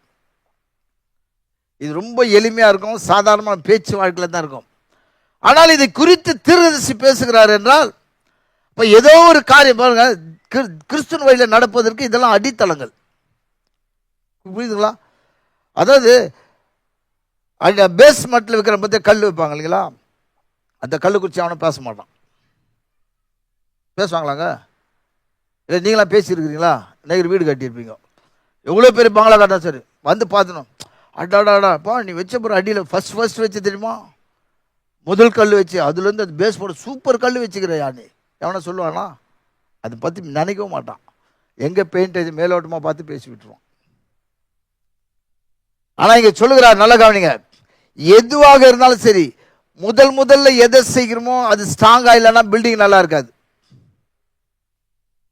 பேஸ் மட்டும் ஸ்ட்ராங் இல்லைன்னு வச்சுங்க, அதுக்கு தான் அந்த கல்லை பற்றி பேசணும். அது நான் அப்புறம் வரேன், அதுக்கு இது கொஞ்சம் தியானிச்சுட்டு போகலாம். ஆகவே அவன் ஒரு நேர்மையானவனாக இருந்தான். பணத்திற்காக எந்த தவறையும் அவன் செய்யவில்லை. ஆகவே எந்த தொழிலில் யார் ஈடுபட்டாலும் நேர்மையாக இருப்பார்களானால் அவர்களை தேவன் எடுத்து உபயோகப்படுத்துவார். எந்த தொழிலை யார் செய்தாலும் அந்த தொழிலிலே அவர்கள் உண்மையும் உத்தமாக இருப்பார்களானால் தேவனே அவரை எடுத்து உபயோகப்படுத்துவாராம். அது உண்மையான ஒரு காரியம். நேர்மையான ஒரு இருதயம் எப்போதும் உனக்கு ஒரு நல்ல பதில் அளிக்கக்கூடியதாக இருக்கிறது, அதுவும் உண்மை. நேர்மையான இருதயம், இதில் ஒரு காரியம் நம்ம கவனிக்கணும் கர்த்தர் பிரியமானவர்களே, நேர்மையான இருதயம்னாக்கா வலது இடது பக்கம் பார்க்கக்கூடாது. யாரை குறிச்சும் அதுதான் லக்கை நோக்கி பார்க்குது. பக்கத்தில் இருக்கிறவன் சரியில்லை, இன்னாண்ட இருக்கிறவன் சரியில்லை, எதில் இருக்கிறவன் சரியில்லை, பின்னால் இருக்கிறவன் சரியில்லை, பின்னால் இருக்கிறவன் சரியில்லைன்னு ஒருத்தன் சொல்கிறான், பட மோசமானவன் அவன். பக்கத்தில் இருக்கிறவனா திரும்பி பார்த்தான்னு அர்த்தம். பின்னால் இருக்கிறவன் சரினா அவன் தவக்கலாமன். இது சரிமா சொல்ல, முன்னே பார்க்க மாட்டோம் பின்னால் பார்க்க, அது பயமான பேயாது. சரி விட்டுடுவோம் அந்த கதையை. அதனால் இங்கே நல்லா பார்க்கிறோம். இந்த ஜபத்தை மட்டும் ஒரு சில காரியம் சொல்ல கவனிங்க. ரெபேக்காள் அருமையாக ஜெபிக்கிறவள், இது எல்லாவற்றையும் அவள் தன் வாழ்க்கையில் அறிந்திருந்தாள். ஆனால் அவள் ஜெபிக்கிறவளாக இருந்ததுனால இதில் ஒரு விஷயம் என்னன்னா, பரிசேயன் சதுசேயனுடைய காலத்தில் ஜீவிக்கிறாங்க அவங்க. கரெக்டுங்களா? சரி, அப்படித்தானே ஜீவிக்கிறாரு. பரிசேயன் சதுசேயன் காலத்தில் ஜீவிக்கிறவங்க நல்லா கவனிக்கணும். சினகாருக்கு போகணும், நிறைய கட்டளைகள் இருக்கிறது, சரியாக அதை ஃபாலோ பண்ணணும். அந்த சபையில் எதெல்லாம் சொல்லுகிறார்களோ அதை அப்படியே கீழ்ப்படினோம், இல்லைன்னா சபையை விட்டு வெளியே தள்ளிடுவாங்க. இப்பேற்பட்ட ஒரு காலத்தில் ஒரு ஸ்திரீயானவள், ஸ்திரீனா யாரு? சபை. நம்ம எல்லாருமே சபை தான், கரெக்ட் தானா? செய்தி சொல்லும் போது அந்த இடத்துல நம்மளுக்கு கொஞ்சம் என்ன பண்ணணும், ஒப்பிட்டு பார்த்துக்கணும். ஏதோ கதை கேட்குற மாதிரி கேட்டு போகக்கூடாது. புரியுதுங்களா? சில நேரத்தில் பிரசங்கம் கதை மாதிரி கேட்டு விட்டு கை தட்டணும், அவர் நல்லா பிரசங்கம் பண்ணாருன்னு, அது வேற, அதுவும் வச்சுங்க. ஆனால் இப்போ அது வேண்டாம். இப்போ என்னன்னா, ஸ்திரீ என்று சொல்லும் பொழுது, நான் ரெபேக்கா ஸ்திரீன்னு சொல்லும் போது சபையை, முழு சபையை என்ன பண்ண தனக்குன்னு எடுத்துக்கணும். அதை ரெபேக்காள் ஜெபிக்கிறாள், ஐயோ நான் ஜெபிக்கலையே அப்படிதான் பார்க்கணுமே தவிர ரெபேக்கா ஜெபிக்கிறாளா வெரி குட் அப்படி சொல்லக்கூடாது. ஓ ரெபேக்காலத்தில் சொன்னாங்க பிரதர்சன் கம்முன்னு இருக்கக்கூடாது, அது ரெபேக்காளுக்கு தான், நம்மகிட்ட அப்படி கிடையாது, சபைக்காக சொல்லப்படுகிறது. செய்தி என்பது எல்லாருக்குமாக சொல்லி எல்லாம் சீர்படுத்துவது. பைபிள் சொல்லுகிறது சீர்படுத்தி ஸ்திரப்படுத்தி பலப்படுத்துவாராக. எந்த ஒரு ஆத்மா யாருக்குமே சொந்தம் கிடையாது, தேவனுக்கு சொந்தம். அதனால்தான் தேவனாகிய கர்த்தர் அவருடைய வார்த்தை கொண்டு அவர் பரிசுத்தப்படுத்துகிறார். அதனால்தான் தேவன் ஒவ்வொருவரும் தன்னை அறியாமலே சபைக்கு கொண்டு வராது. எவ்வளவு தூரத்தில் வராது, காரணம்னா அவங்க வரது கிடையாது. கர்த்தர் பிரியமானவர்களே, தவறாக சொல்ல எடுத்துக்கொள்ள வேணாம், தானாகவே வருகிறார். நானும் ஒரு காலத்தில் அப்படித்தான், நானே வந்தேன் சபைக்கு, எப்படி வந்தேன்னு எனக்கு தெரியாது. எல்லாம் கர்த்தர் செய்யறார், அவருடைய பிளான் அதெல்லாம், அவர் நேசிக்கிறதுனால நடக்கிற காரியம். அப்ப ரெபேக்காள் இந்த இடத்துல பார்க்கும்பொழுது கர்த்தர் பிரியமானவர்களே, அவள் ரெபேக்காள் அந்த சின்ன அது குள்ளமான அந்த செகைவுக்காக அதிகமாக ஜெபித்துக் கொண்டு இருக்கிறாள். யாருக்காக ஜெபிக்கிறா? யாருக்காக? யாருக்காக? இல்லை, ஃப்ரீயா பேசலாம். இன்னைக்கு வந்து பிரசங்கம் இல்லை. யாருக்காக? நம்ம யாரு? சபை, ஸ்திரீ. நம்ம ஜெபிக்கிறோமா? அவ யாருக்காக ஜெபிச்சா? நம்ம யாருக்காக ஜெபிக்கணும்? சபைக்காக ஜெபிக்கணும். ஒருவருக்காக ஒருத்தர் ஜெபிக்கணும். பாஸ்டருக்காக ஜெபிக்கணும். சபைக்கு வராதவங்களுக்கு ஜெபிக்கணும். வேதம் வாசிக்காதவங்களுக்கு ஜெபிக்கணும். செய்தியை வாசிக்காதவங்களுக்கு ஜெபிக்கணும். வாலிபர் சரியில்லாதவர்களுக்காக ஜெபிக்கணும். இப்படி இன்னைக்கு ஜெபிக்க ஆரம்பித்தால எப்படி ஒரு நாள் போயிடும். நிறைய பேர் என்ன பண்ணுவாங்க, ரொம்ப வேகமாக வருவாங்க. ஜெபம் எக்ஸ்பிரஸ் வேகத்தில் கட கட கட கட ஜெபம் மட்டும் எழுந்து போயிடுவாங்க. அது ஜெபம்லாம் வேலைக்கு ஆகாது. அது கூறுக்கு மேலே போகாது அது. ஆனால் தேவனுடைய கிருபை, ஜெபம் கேட்டு அது ஒரு பக்கம் போகுது. அது ஒரு விஷயம். சரிங்களா? இந்த அம்மா புருஷனுக்காக செய்கைக்காக அதிகமாக ஜெபித்து கொண்டு இருக்கிறாள். அந்த ஜெபமானது எல்லாரையும் அவங்க தேவசபத்துக்கு கொண்டு வரும். அவளுடைய ஜெபம் என்னவா இருந்ததுன்னா, நல்ல கவனிங்க சொல்றார். சகேயு இயேசுவை பார்த்தா போதும். அவளுடைய ஜெபம் எப்படி? எப்படியாவது இயேசுவை சந்திக்கணையா. இனி எத்தனை வாலிப பிள்ளைகள் கல்யாணம் ஆயிட்டு என் புருஷன் இயேசுவோடு இருக்கணும்னு நினைக்கிறாங்க? சொல்லு பார்ப்போம். தவறா எடுவானா? அநேக வாலிப பிள்ளைகள் ஒருத்தர் ஒருத்தர் குறை சொல்லியே கெட்டு போறாங்களே தவிர ஜெபத்தில் சாதிக்கிறதே கிடையாது. ஜெபம் வந்து இடத்தை அசைக்க தெரியுங்களா? அந்த ஜெபம்லாம் நம்ம செய்து கிடையாது. நம்ம ஜெபிக்கிற அந்த 4 நாள் ஜெபத்துக்கு பெரிய காரியம் நடத்த நம்ம பெரிய ஆள் நினைக்கிறோம். 4 நாள் ஜெபம் தான் நம்ம ஜெபிக்கிறது. ஒரு சில அதிகமாக ஜெபிக்கலாம், தவற எடுத்துக்காதீங்க. புரியுதுங்களா? அந்த ஜெபத்துக்கு தேவன் பதில் கொடுத்தாலே நம்ம பெரிய ஆள் ஆயிரும். அதுக்குள்ளேயும் உண்மையான ஜெபம் சபையில ஜெபிக்கும் போது பேதுரு நாட்களை பார்க்கிறோம். பாத்துங்களா? நிறைய காரியம் இருக்குது. பேதுரு ஜெபிச்ச உடனே சிறைச்சாலை திறக்கப்பட்டது. எவனும் போய் தரகல. கொஞ்சம் அங்கே டீப்பா யோசிப்போம். நம்ம அதை இது நிறைய பிரசங்கத்தில் கேட்டுட்டோம் நம்ம. கரெக்டுங்களா? கேட்டு கேட்டு கேட்டு பாயசாகி போச்சு. அது வேற. கொஞ்சம் தியானத்துக்குள்ளாக போலாம். பேதுரு இடத்துல உங்களை வச்சுங்க. அப்படியா? உங்களை சிறைச்சாலையில பிசாசு கட்டி வச்சிட்டான். இப்போ எதனா இருக்கட்டும், சிறைச்சாலைன்னா உன்னுடைய சிந்தையில, உன்னுடைய பாவத்தில் ஏதோ ஒரு காரியம், ஏதோ ஒரு திட்டம், வாழ்க்கையில நீ முன்ன வெளியே வராத அளவுக்கு பயங்கரமான கட்டு சிறைச்சாலையில் இருக்கிற இப்போ. ஆனா வெளியே வர முடியல. வெளியே அப்படி பாக்குறீங்க எல்லாம். கதை சொல்றாரு போல இருக்குது. பேய் கட்டிக்கிறானா இல்லையாங்க? இன்னும் கட்ட அறுக்கப்படல. சபையார் ஜெபிச்சாருன்னா தூதனே வந்துட்டா. யாரி ஜெபமானது தேவன் என்ன பண்ணுது? ஒரு அசைவை உண்டாக்கி தூதன்கிட்ட சொல்லி கேட்பட அப்படின்ட்டாரு. அப்படி இருக்கணும் ஜெபம். ஸ்தாபனக்காரன் சொல்லுவோம் ஆத்திரம் தோத்திரம் ஆமேன்னு. அந்த ஜெபம் பண்ணக்கூடாது. போன வேகத்தை திரும்பி வர்றது. ஜெபம் பண்ணும்போது கர்த்தர் பிரியமால போன உடனே எழுந்து வெளியே வந்துடக்கூடாது. நிறைய பேர் அப்படித்தான் டைம் போட்டு ஜெபிப்பாங்க. சரி இன்னும் டைம் ஆகல பாரு, அதுக்குள்ளே வந்துடுவான். அப்படியெல்லாம் ஜெபிக்கக்கூடாது. ஐயோ மார்க்கெட்டுக்கு போனவன், ஐயோ டைம் ஆயிடுச்சு போயிட்டு வந்து ஜெபி, அப்படியே ஜெபிக்கக்கூடாது. நிறைய பேர் ஜெபம் பண்ணும்போது என்ன பண்ணுவாங்க, அப்போதான் இவங்களுடைய எல்லா ப்ரோக்ராமையும் அங்கே சொல்லி ஜெபத்தை தள்ளி போட்டுட்டு தன்னுடைய சொந்த காரியத்தில் இறங்குறாங்க. பாருங்க, அந்த இடத்துல தான் ஆள் நல்லா இருக்கலாம், ஆவி நல்லா இருக்காது.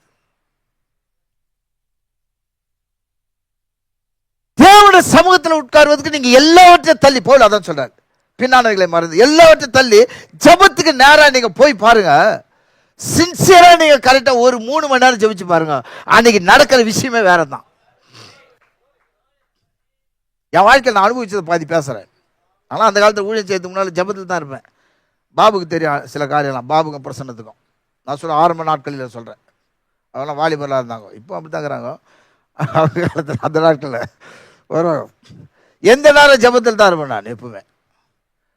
யாராவது வந்தாலும் அவங்களுக்காக நான் அதிகமாக ஜெபிச்சதே கிடையாது. சும்மா வருவாங்க, உட்காருங்கன்னு சொல்லிட்டு நாங்கள் பேசினுப்போம். நம்ம சபையில் முன்னே எந்த இடத்துல தம்பி சகோதரர் இல்லை, இப்போ ஜெபிச்சு ஒருத்தர் வந்தாங்க, ஜெபிங்கன்னு சொன்னாங்க. சும்மா உட்காந்து தான் இருந்தேன். சரி கண்ணை மூடுன்னு சொல்லி சும்மா கண்ணை முடித்து அந்த மாதிரி பொத்துன்னு ஊந்துட்டு கிடக்குறாங்க. அவங்க கிறிஸ்தவங்க கிடையாது. அந்த இடத்துல அவ்வளோ பவர் இருக்கும். ஜெபிக்கிற இடத்துல யார் வந்தாலும் ஒரு ரட்சிப்பு இருக்கு, ஏதாவது ஒன்று நடக்கும் அந்த இடத்துல. ஏன்னா நீங்கள் ஜெபிக்கிற இடமானது தேவனுடைய வல்லமையினால நிரப்பப்பட்டு இருக்கும். ஜெபிக்கிறவங்களுக்கு மரியாதை கொடுக்கணும். ஜெபிக்கிற இடத்துல ரொம்ப ஜாக்கிரதையாக இருக்கணும். இந்த ஒரு விஷயத்தை நம்ம பாஸ்கிட்ட கற்றுக்கணும். நான் வந்ததுலேருந்து பார்த்தேன், யார் ஜெபிச்சாலும் அவங்களுக்கு மரியாதை கொடுப்பார். நான் பழைய காலத்துல பார்க்குறேன், ஸ்தாபனக்கார் கூட இருக்கட்டும், யாருன்னா ஜெபிச்சாங்களோ அவங்களுக்கு தனி மரியாதை தான்.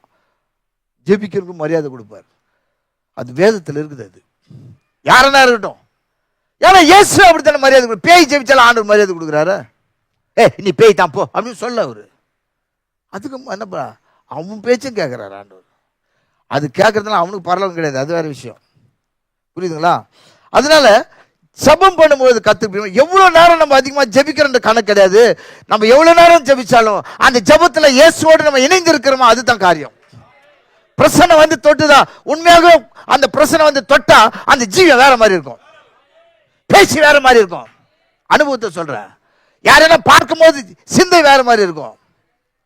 ஏங்க ரொம்ப ஜெபம் பண்றோம், நிறைய மேக்கப் பண்ண செட் ஆகாதுங்க. என்னை கேட்டான் ஒரு நாள், என்ன வர வயசானவங்க இப்போ சின்ன என் வாலிபத்தில் என்ன நல்ல ட்ரெஸ் பண்ணி இப்படி ஆகிட்டேன்டான். எப்படி ஆகிட்டேன் கேட்டேன். இல்லை ஒரு மாதிரி, ஆமாம் நான் இப்போ ஒரு மாதிரி. ஆனால் அந்த நேரத்தில் ஜெபிக்கும் முகமே பிரகாசமாக இருக்கும். ஜெபத்தில் அவட வல்லமுகுது. ஜெபமும் வேதமும் கலந்து இருந்தால் அந்த மனுஷனை எதுவுமே நெருங்காது. பாருங்க, அந்த ஜெபத்தில் இந்த அம்மா ஜெபிக்குது. சகேயு இயேசுவை பார்த்தா மட்டும் போதும். இன்னைக்கு ஒவ்வொரு ஸ்திரியும் யாரானா இருக்கட்டும், லைவ்ல கேட்கறவனா இருக்கட்டும், யாருன்னா இருக்கட்டும், உன் புருஷனுக்காக உண்மையை உத்தமத்தோடு தேவனுடைய சேனலை பிடிக்கிறாலும் ஜெபித்து பார், கண்டிப்பாக சூழ்நிலை மாறிடும். ஆனா புருஷன் மனைவி மேல, மனைவி புருஷன் மேல குறை சொல்லின்னு இருந்தா ஜெபம் கேட்கப்படாது, வாழ்க்கை சீர்படாது. அப்படியே தான் சபைக்கு வந்துன்னு போயிடணும். ராப்சர் முடிஞ்சிடும், மறுபடியும் சபைக்கு வருவேன்.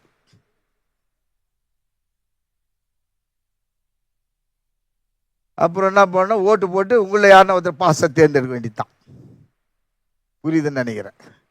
புதிய டீக்கன் புதிய பாச தேர்ந்தெடுக்கணும். அந்த நிலைமை நம்ம போகக்கூடாது. ஹல்லேலூயா. கேட்குறீங்களா? எளிமையாக இருந்தாலும் நான் புரியுதா நான் சொல்றது? ஹல்லேலூயா. அதாவது பைபிள் எவ்வளோ படித்தாலும், செய்தி எவ்வளோ படித்தாலும், ஜெப ஜீவியெல்லாம் எல்லாம் வேஸ்ட். புரியுதுங்களா? கணவனுக்காக ஜெபிக்கிற ஸ்திரீகள் வேண்டும். கணவனை குறை சொல்ற ஸ்திரியா இருந்தால் வேலைக்கு ஆகாது. புருஷர்கள் அப்படிதான். இன்னைக்கு இந்த கடைசி காலத்தில் ஜெபிக்கும்படியாக பிசாசு விட மாட்டான். யாராக இருந்தாலும் சரிதான். ஜெபிக்கிறவங்க மட்டும் டார்கெட் பண்ணுவான். ஏன்னா அது இப்போ நடக்கிற காரியம் கிடையாது. யோபு உத்தமா இன்னைக்கு பிள்ளைங்களுக்காக ஜெபிக்கும் போது அவனை விடல. அவன் என்னென்னமோ சுற்றி பார்த்தான். இங்கெல்லாம் ஒன்றும் வேலைக்கு ஆளாடன்னு மெயின் சுவிட்சுக்கு போயிட்டான். கொஞ்சம் பர்மிஷன் கூடனா போயிட்டு அவர் பாருங்க, அவருக்கு பர்மிஷன் கொடுத்தானா நம்மளுக்கு கொடுக்கல. ஏன்னா நம்ம யோபு மாதிரி கிடையாது. நம்மளுக்கெல்லாம் பர்மிஷன் கொடுத்தா ஒருத்தரோட சபைக்கு வர மாட்டாங்க. போயா எவ்வளோ காலமாக நானும் சபைக்கு வரேன், இப்படி தாக்குது என் குடும்பம். இது சில கேஸு. ட்ராக்கில் வண்டி சரியா போறவர்கள் தடன் பொருளாமல் இருக்கிறதுல நல்லா இருக்கும். தடன் என்ன? இது வார்த்தையும் ஜபமும் இல்லை, பழைய ஏற்பாடு புதிய ஏற்பாடு மேலே பவர் இல்லையா? இதில் சரியா இருக்கிறவர்களும் வண்டி நல்லா தான் ஓடும். ஒன்று பைபிள் இல்லாத ஜபம் இல்லாத எது ஒன்று ஆகட்டாலும் தடம் போட போயிடும். ஹல்லேலூயா. அதனால் இந்த நைட்லேருந்து ஒரு வித்தியாசமாக நம்ம ஜெபிக்கிற இருக்கு. நான் ஜெபிக்கலன்னு சொல்ல வரல, ஆனாலும் பேதுரு ஜெபிச்ச மாதிரி ஜெபிக்கலை. பேதுருக்கு அந்த அந்த சபையார் ஜெபிக்கும் பொழுது அவர் நடந்து போகும்போது கதவு திறந்துதான். இதெல்லாம் நம்ம சின்ன வயசில் சினிமாவில் பார்த்துருப்போம். அவன் இதை பார்த்தா திருடினான். உலகமே பைபிள்லேருந்து திருடிட்டு நம்மளே கலாட்டா பண்ணிக்கிறான். இப்போ இன்னைக்கு உலகத்தில் நடக்கிற ஒவ்வொரு காரியமும் இங்கேருந்து திருடப்பட்டது தான். யாருக்கு அவ்வளோ ஞான அறிவெல்லாம் கிடையாது. புரியுதுங்களா? நம்மளால தான் அந்த பைபிளை திறக்கும். கது தானா திறகு. எப்படி திறகும்? திறக்காது. அது கூட வித்தை தான், ஏமாத்துறது. உண்மையாக திறந்தது பேதுருக்கிட்ட தான். பேதுரு நடந்து போறாருன்னா அவரை பார்த்த உடனே உயிரில்லாத ஒரு கதவு கீழ்ப்படிதுன்னா எவ்வளவு தூரம் அது பவர் இருக்கணும். கட்டப்பட்ட சங்கிலிகள் அருந்து போக வேண்டும், அது வெளிச்சம் வந்துடும். அப்ப எவ்வளவு பவர் இருக்கணும். அந்த அளவுக்கு நம்ம உட்கார முடியல நம்மளால. என்னை சேர்த்து சொல்றேன், கரெக்டா? ஒரு காலத்தில் நான் அபியாசப்படுத்தினேன், சுத்த ஆரம்பிச்சிருந்தேன், அதுவும் கொஞ்சம் கம்மியாகி போச்சு. மறுபடியும் ட்ரை பண்ணுகிறேன். ஜெபம் பெரிய காரியத்தை செய்யும் கர்த்தர் பிரியமானவர்களே. உண்மையிலே ஜெபிச்சாக்க அந்த இடம் ஃபுல்லா தேவனுடைய பவர் இருக்கும்.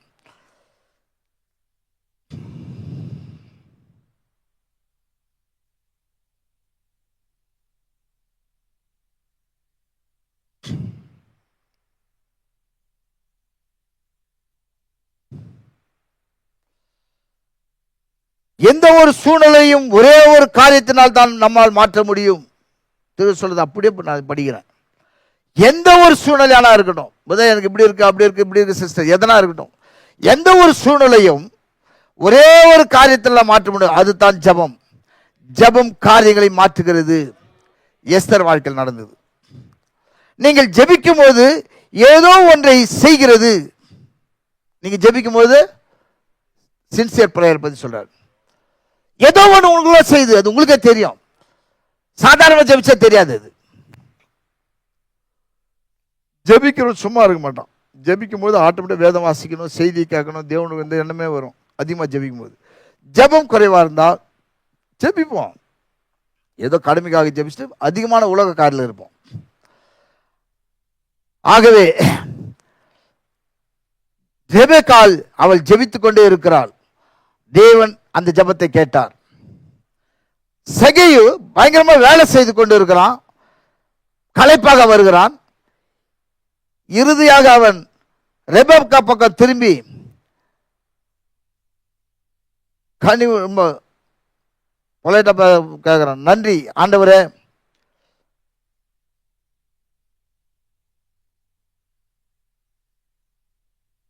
ரெபெக்கா சொல்லுது ஆண்டவர்கிட்ட, ஆண்டவரே, அவர் இவ்வளவு களைப்பாக இருந்தாலும் ஓய்வெடுக்க முடியாமல் இருப்பதை பார்க்கும்போது நீர் அவருடன் இடைப்பட்டு கொண்டு இருக்கிறீர் என்று நான் அறிகிறேன். இந்த அம்மா ஜபத்தின் மூலமா அந்த பேசுறாங்க. அவர் தூங்காத களைப்போடு இருந்தாலும் ஏதோ ஒன்று அவருக்குள்ளாக நடக்கிறத பார்த்து இந்த அம்மா சொல்றாங்க, ஆண்டவரே நீ இடைப்பட்டு கொண்டு இருக்கிறீர் நான் பார்க்கிறேன். நம்மளா இருந்தா சொல்லுவோம், தூங்கலண்ணா என்ன நான் பேசுவேன்ல. ஜெபிக்கிற மனுஷன் அந்த காரியத்தை புரிந்து கொள்ள முடியும்.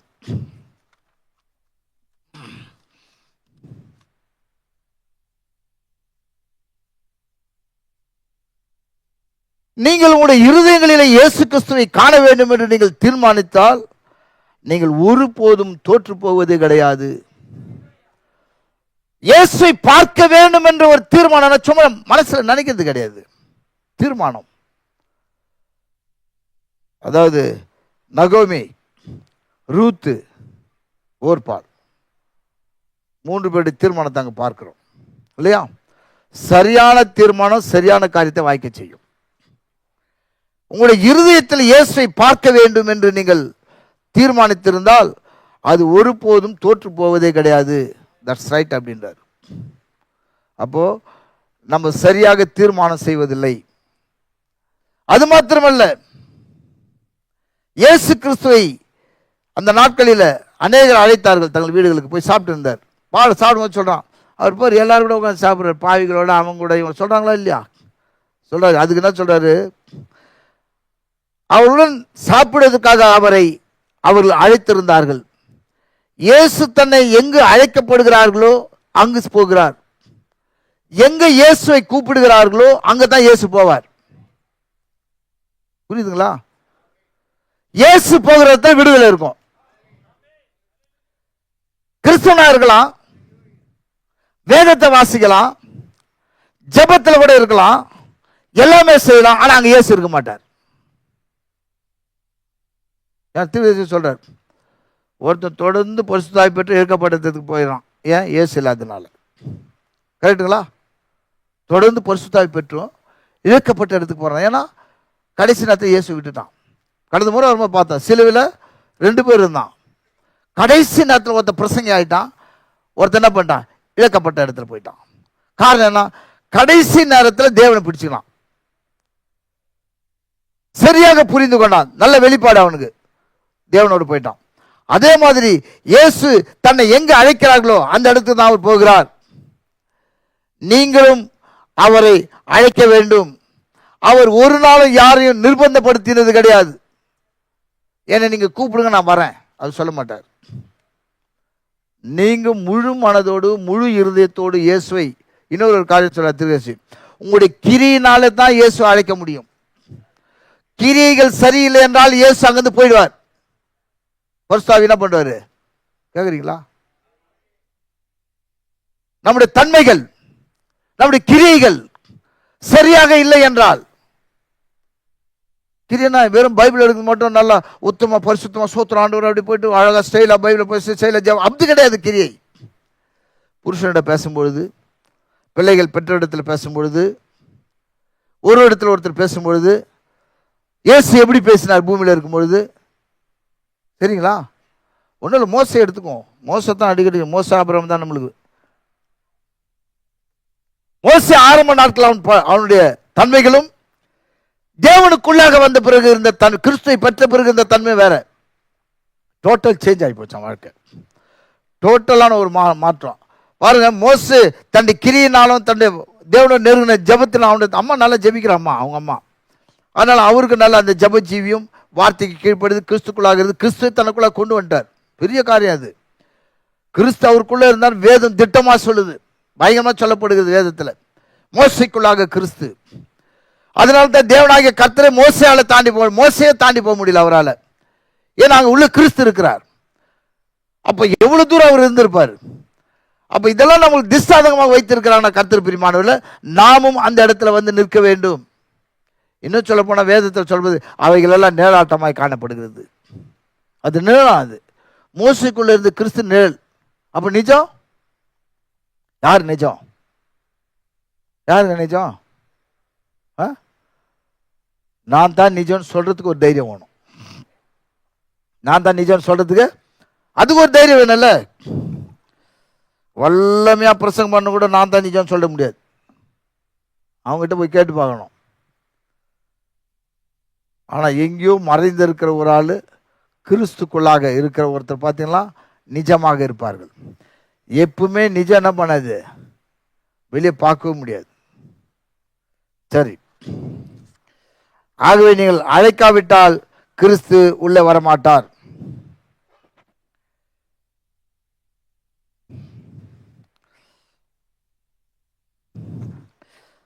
ரெபெக்காள் தன்னுடைய கணவனுக்காக ஜெபிக்கிறதுனால கர்த்தர் பிரியமானவர்களே, ஜெபமானது செகனுடைய தன்மையை மாற்றுகிறது. அதாவது ஜெபிச்சுட்டே இருந்தா ஆட்டோமேட்டிக் தன்மைகள் மாறும். நீங்க போயிட்டு யாரும் எதுவும் சொல்ல வேண்டியதில்லை. உத்தம செம்மையானுடைய ஜெபத்தை கர்த்தர் கேட்கிறார். உண்மையான ஜெபம், அந்த ஜெபம் ஒரு காரியத்தை மாற்றிடும். இன்னொரு விஷயம் சொல்றார், ஒருத்தர் பரிசுத்தமா இருந்தாலே பேய் பயப்படுவான். அப்போ பரிசுத்தவானுடைய ஜெபம் எப்படி இருக்கும்? இடத்தை அசைக்கும். அசைக்குமா? அசைக்குது பாருங்க. அப்போஸ்தலர் 12வது அதிகாரம் நினைக்கிறேன். இதெல்லாம் நான் படிக்கும்போது ரொம்ப யோசிப்பேன் அடிக்கடிக்கு. அருமையான வார்த்தைகள். நம்மளாம் அதில் நிறைய கர்த்தருடைய வார்த்தைக்கு படி இருந்தோம்னா நிறைய காரியத்தை நம்ம பெரிய அசைவானா, சாதாரண ஒரு அசைக்கலாம்.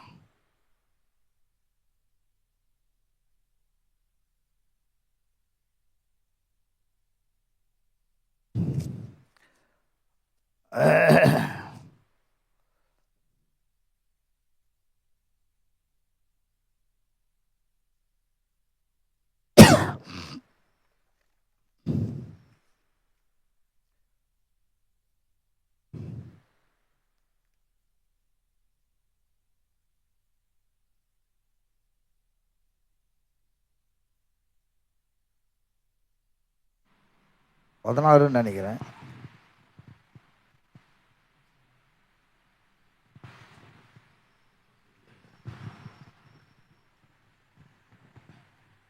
ஆ 16வது அதிகாரம் 12 வந்து பேதுரை பற்றி பேசுகிறார். இந்த இடத்துல ஒரு காரியம் பாருங்க, ஜெபம் என்ன செய்கிறது மட்டும் நான் கோட் பண்றேன். நீங்க படிச்சிருப்பீங்க, இதெல்லாம் உங்களுக்கு எல்லாம் தெரிஞ்ச வார்த்தை தான், புதிய காரியம் கிடையாது. நாங்கள் ஜெபம் பண்ணுகிற இடத்துக்கு போகையில் குறி சொல்ல ஏவுகிற ஒரு ஆவியை கொண்டிருந்து குறி சொல்கிறதுனால் தன் எஜமானுக்கு மிகுந்த ஆதாயத்தை உண்டாக்கின ஒரு பெண் எங்களுக்கு எதிர்பட்டாள். அவள் பவுலையும் எங்களையும் பின்தொடர்ந்து வந்து, இந்த மனுஷர் உன்னதமான தேவனுடைய ஊழியக்காரன், ரட்சிப்பின் வழியை நமக்கு அறிவிக்கிறவர் என்று சத்தமிட்டாள். கேக்குறீங்களா? யார் சொல்றது? ஒரு பொம்பளைக்குள்ள பேய் சொல்லுது. இன்னைக்கு கிறிஸ்துவெல்லாம் இந்த மாதிரி யாருன்னா சொன்னா காது கொடுத்து கேட்பான். பீச் ஓரம் போனால் கிளி ஜோசியம் பார்க்கறது, யாரா மந்திரகாரம் போனால் யாரை பற்றி யாரா சொல்லுவானா? ஜெபிக்கிறவன் கிறிஸ்துவன் கேட்குற வேலை. யாருக்கும் தெரியாத மந்திரகாரங்கிட்ட போகிற கிறிஸ்துவெலாம் இருக்கிறான். நீங்கள் இல்லைனாலும் போகிற லைவில் இருக்கிறவங்க கேட்டுக்கிறவங்களாம் இருக்கிறாங்க நிறைய பேர். புரியுதுங்களா? அந்த ஆவி ஒன்றுமே கிடையாது, ஆனால் பயங்கரமாக அட்டகாசம் பண்ணிருக்குது. கிறிஸ்து ஆவி இருக்கிற இடம் தெரியாது, ஆனால் அதுக்கு முன்பாக இந்த ஆவி நிற்க முடியாது. கேட்குறீங்களா? பாருங்க, இந்த இடத்துல பயங்கரமாக சத்தமிட்டு சொல்லுதான், தேவனுடைய ஊழியக்காரன், ரட்சிப்பின் வழியை நமக்கு அறிவிக்கிறவர். யார் சொல்றது? பேய். இயேசு கிறிஸ்துகிட்ட வந்து அதே மாதிரி பேய் பேசலாம். மேல இந்த குதி சொன்னா, உன்னை தூதரை வந்து தூக்கிட்டு போவாங்க. அப்படியா? நான் குதிக்கிறேன் பாரு, எங்க வர? அப்படியெல்லாம் சொல்ல அவரு. ஏய், பின்னால போய் சாத்தானே, யாருக்கிட்ட வந்து பேசினுக்கிறேன்? அதே பிசாசு தான் இங்கே வரான், பேசலாம் பவுல்கிட்ட போயிட்டு. பவுலுக்குள்ள கிறிஸ்துகிறார். ஹல்லேலூயா. அப்ப அந்த இடத்துல என்ன சொல்றான்? தேவனுடைய ஊழியக்காரன். அந்த மாதிரி அவனை குதி சொல்லிட்ட போது இருக்கிற ஊழியக்காரன் இன்னைக்கு அவ்வளவுதான். அவனை ஒரு தீர்க்க தேசை வைக்க வச்சு பாதாளத்து போயிடுவான். இப்படி அநேக நாள், ஒரு நாள் ரெண்டு நாள் கிடையாது, அநேக நாள் செய்து கொண்டு வந்தால், இதை பார்க்கும்போது பவுல் சரியாக கிறிஸ்துக்குள்ளாக தேவனுக்குள்ளாக இருந்ததுனால கோவம் வந்துச்சு அவருக்கு. யாருக்கு வந்து நீ புத்தி சொல்ற? பிசாச. நிறைய நம்மளுக்கு கூட பிசாசு நிறைய வயசுல அப்படித்தான் புத்தி சொல்லுவான். வந்து நம்ம தேவனுடைய வார்த்தையை காட்டும், தேவனுடைய காட்டும், உலகத்தானம் அந்த மாதிரி பிசாசு காரியங்கள் சொல்றதும் அதிகமாக கேட்போம். அதனால தான் என்ன பண்ணுறோம், அது நடக்கிற மாதிரி சில நேரத்தில் இருக்கும். அந்த சூழ்நிலைக்கு போகிற அது நடக்காது, குடிச்சா வீணாக போயிடும். அதுக்கப்புறம் மறுபடியும் என்ன பண்ணுறது, ஜப குறிப்பு நம்மளுக்கு இருக்குது, ஜபக்குழு அங்கே எழுதி கொடுத்து அப்புறம் ஜபம் ஸ்டார்ட் பண்ணுறது மறுபடியும். நம்மளுக்கு ஒரு கூட்டம் இருக்குதா, அவங்க பாட்டு ஜபிப்பாங்கன்னு ஜபிக்க, இவங்கள ஜபிக்க வச்சு இங்கே என்ன போயிடுது. எப்படி? நம்மளுக்கு தான் ஜபிக்கிறது ஒரு கூட்டம் இருக்குதா. அவங்க இது வந்து ஆர்சி மாதிரி. ஆர்சி என்ன பண்ணுவாங்க, நேரம் சிலை கிட்ட போயிடுவான், எனக்காக வேண்டிக்கோ எனக்காக வேண்டிக்கொண்டு போயிடுவான். அது என்ன வேண்டுமா? அது எனக்காக வேண்டிக்கன்னா அது அப்படியே தான் நிற்கும். இவன் போய் ஊர் சுற்றின்னு இருப்பான், சினிமா அங்கே பார்த்து. அதே மாதிரி ஜபக்குழுவில் கொடுத்துட்டு எனக்காக ஜெபிச்சுக்கோ எனக்காக ஜெபிச்சுக்கோன்னு. அதுக்கும் ஜெபிக்க கொடுக்குவானாலும் சொல்ல தவறாக எடுத்துக்காதீங்க. நாமும் சேர்ந்து அது என்ன பண்ணோம். ஹல்லேலூயா. பாருங்க, பவுலுக்கு கோபம் வந்தது. நீ இவளை விட்டு புறப்படும்படி இயேசு கிறிஸ்துவின் நாமத்தினாலே உனக்கு நான் கட்டளையிடுகிறேன். ஏன் தெரியுமா? லூக்கா 10:19 தேவனாகிய கர்த்தர் அதிகாரத்தை கொடுத்திருக்கிறார். சத்துடைய சகல வல்லமைகளை மேற்கொள்ள நான் உங்களுக்கு அதிகாரம் கொடுக்கிறேன், அவைகள் உங்களை மேற்கொள்வதில்லை. அந்த அதிகாரத்தை அவர் பயன்படுத்துறார். பிசாசை நீ இவளை விட்டு வெளியே போ. அத்தோட ஓனத்தான் அந்த பேய். இந்த பேயை வச்சு பணம் சம்பாதிச்சுட்டு தான் இல்லையா? பாரு, கர்த்தருடைய பவரை பத்தி சொல்லிட்டு வரேன். இப்ப நான் பிரேயர் பத்தி பணம் சம்பாதிச்சுட்டான் பாரு, அவனுக்கு ஒன்றும் இல்லாத போயிடுச்சு. இப்போ கதை உடனே பவுல் மேலே கோவம் வந்து பழியறையை போட்டு அவர் இழுத்துட்டு போயிட்டு என்ன பண்ணிட்டானுங்க, சிறைச்சாலையில் போட்டு விட்டானுங்க. அவர்களை அநேக அடி அடித்து சிறைச்சாலையில் வைத்து அவர்களை பத்திரமாய் காக்கும்படி சிறைச்சாலைக்காரனுக்கு கட்டளையிட்டார்கள்.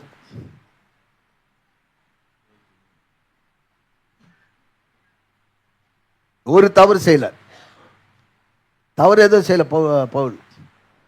தேவனுடைய நாமத்தை மையப்படுத்தினார். ஹல்லேலூயா. அதிகமா ஜெபிச்சா பிரச்சனை வரும், பேய் வரும், எல்லாம் வரும். ஆனா அது பின்னால ஜெயம் இருக்கும். ஜெபிக்கிறவங்களுக்கு சோதனை வரும், ஆனா அங்க வேதனை வராது. ஜெபிக்கா, அதாவது சரியா ஜெபிக்காது, ஜபத்தில் இல்லாதவனுக்கு சோதனை வரும், வேதனையும் வரும். ஏன்னா வேதம் சொல்லுது கர்த்தர் கொடுக்கிற ஐஸ்வர்யம் அதோட அவர் வேதனை கூட்டார். ஐயா சமாதானமே ஒரு ஐஸ்வர்யம் தான் உனக்கு. அது ஐஸ்வர்யம்னா வெறும் கோடி கோடியா வரும், ஹெலிகாப்டர்ல போவோம், அது கிடையாது ஐஸ்வர்யம். நம்மளுக்கு 2 கார் வந்துடும், 4 பைக் வரும், ரோடு நல்லா ரோடு போட்டு நம்மளால பார்க்க விடுவாங்க, அது கிடையாது ஐஸ்வர்யம். சமாதானமா இருக்குது ஒரு ஐஸ்வர்யம், சந்தோஷமா இருக்குது அது ஐஸ்வர்யம். உன்னை பார்த்தா ஒரு ரட்சிக்கப்படுது ஐஸ்வர்யம். அது ஏன்னா பரலோகம் சந்தோஷப்படுது அது நிமித்தம். உன்னை பார்க்கும் பொழுது ஒருவர் ரட்சிக்கப்படும் பொழுது அவன் குடும்பத்தில் ஏதோ ஒன்று நடக்கும் பொழுது பரலோகம் சந்தோஷப்படுகிறது. அது ஐஸ்வர்யம் தானே, அது ஐஸ்வர்யம். ஏன்னா பைபிள் திட்டமா சொல்லுது நமக்காக அவர் தரித்திரத்தை ஏற்றுக்கொண்டாராம். எதுக்கு? அவருடைய தரித்திரத்தினால நீங்க ஐஸ்வர்யம் இல்லைங்களே. ஒருத்த பிச்சைக்காரனா செத்து போறான், அவனுக்கு எப்படியா பார்த்து வசனம் பொருந்தோம்? அவனுக்காக அவர் தரித்திரம் ஆனாரு வசனம் இருக்குது. ஆனா அவன் பிச்சைக்காரனாக போயிட்டானே, பாட கட்ட கூட கொம்பு இல்லையே, கார்பரேஷன் தூக்கின்னு போயிட்டான். அப்ப வசனம் பொய்யா? அது இல்ல.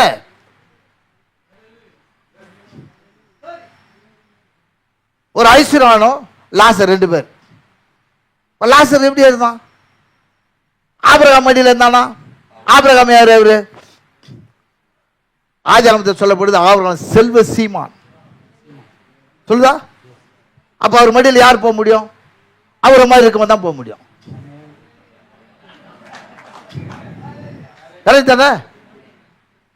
லாசர் செல்வ சீமான் இருந்தது, சீமான் மடியில் போய் உட்கார்ந்தார் அவர்.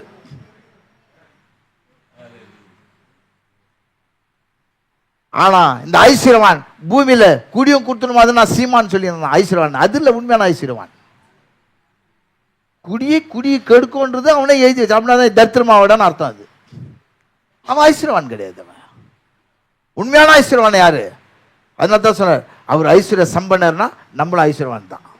நீங்க எல்லாம் ஐஸ்வர்யவான் தான். ஐயா உங்க எல்லாருக்கும் பரலோகம் இருக்குதுயா. பரலோகம் என்பது, நான் ரூட்டு மாறிட்டு போன பயமாகுது. பரலோகம் என்பது அது ஒரு தனி உலகம். தேவன் தனக்காக ஒரு உலகத்தை உண்டாக்கினார். அது இந்த உலகமும் அந்த உலகம் சேராது. அதுல இந்த உலகத்தில் தான் தேவன் வந்தார். ஆனா இந்த உலகத்தில் இருக்கிறது எதுவுமே அவரை தொடல. ஏன்னா அது ஒரு தனி உலகம். ஏன்னா அது பரலோகத்தின் உலகம். அது பரலோக சிந்தை, பரலோக ஆவி, பரலோக சிந்தை, பரலோக கிரியைகள். ஏன்னா அந்த பரலோக உலகமா இருந்ததுனால தான் எங்க இருக்கிற பேய் பிசாசெல்லாம் அவரை பார்த்தா பயந்தது. அந்த உலகத்துக்குள்ள யார் வருகிறாலும் அவருக்கு அதே ஆசீர்வாதம். நீங்க அந்த உலகத்தில் வந்துட்டீங்கன்னா உங்களுக்கு அது ஆசீர்வாதம். ஆனா இந்த உலகத்திலே இருப்பேன், நான் அந்த உலகத்திலே இருப்பேனா இருக்க முடியாது. கடல்ல ஒரு கால், நிலத்துல ஒரு கால் வச்சுருந்த படிச்சுட்டு நானும் அப்படித்தான் இருக்கேன்னா விளங்காது இந்த கதை. அது வேற இது வேற, புரியுதுன்னு நினைக்கிறேன். ஹல்லேலூயா. இப்போ நம்ம எல்லாரும் யாரு? ஐஸ்வர்ய சம்பனர்கள். சரி, மேற்கொண்டு படிக்கலாம். ஆகவே அவர்களை அநேக அடி அடித்து பின்பு சிறைச்சாலையில் வைத்து அவர்களை பத்திரமாய் காக்கும்படி சிறைச்சாலைக்கு கட்டளையிட்டார்கள்.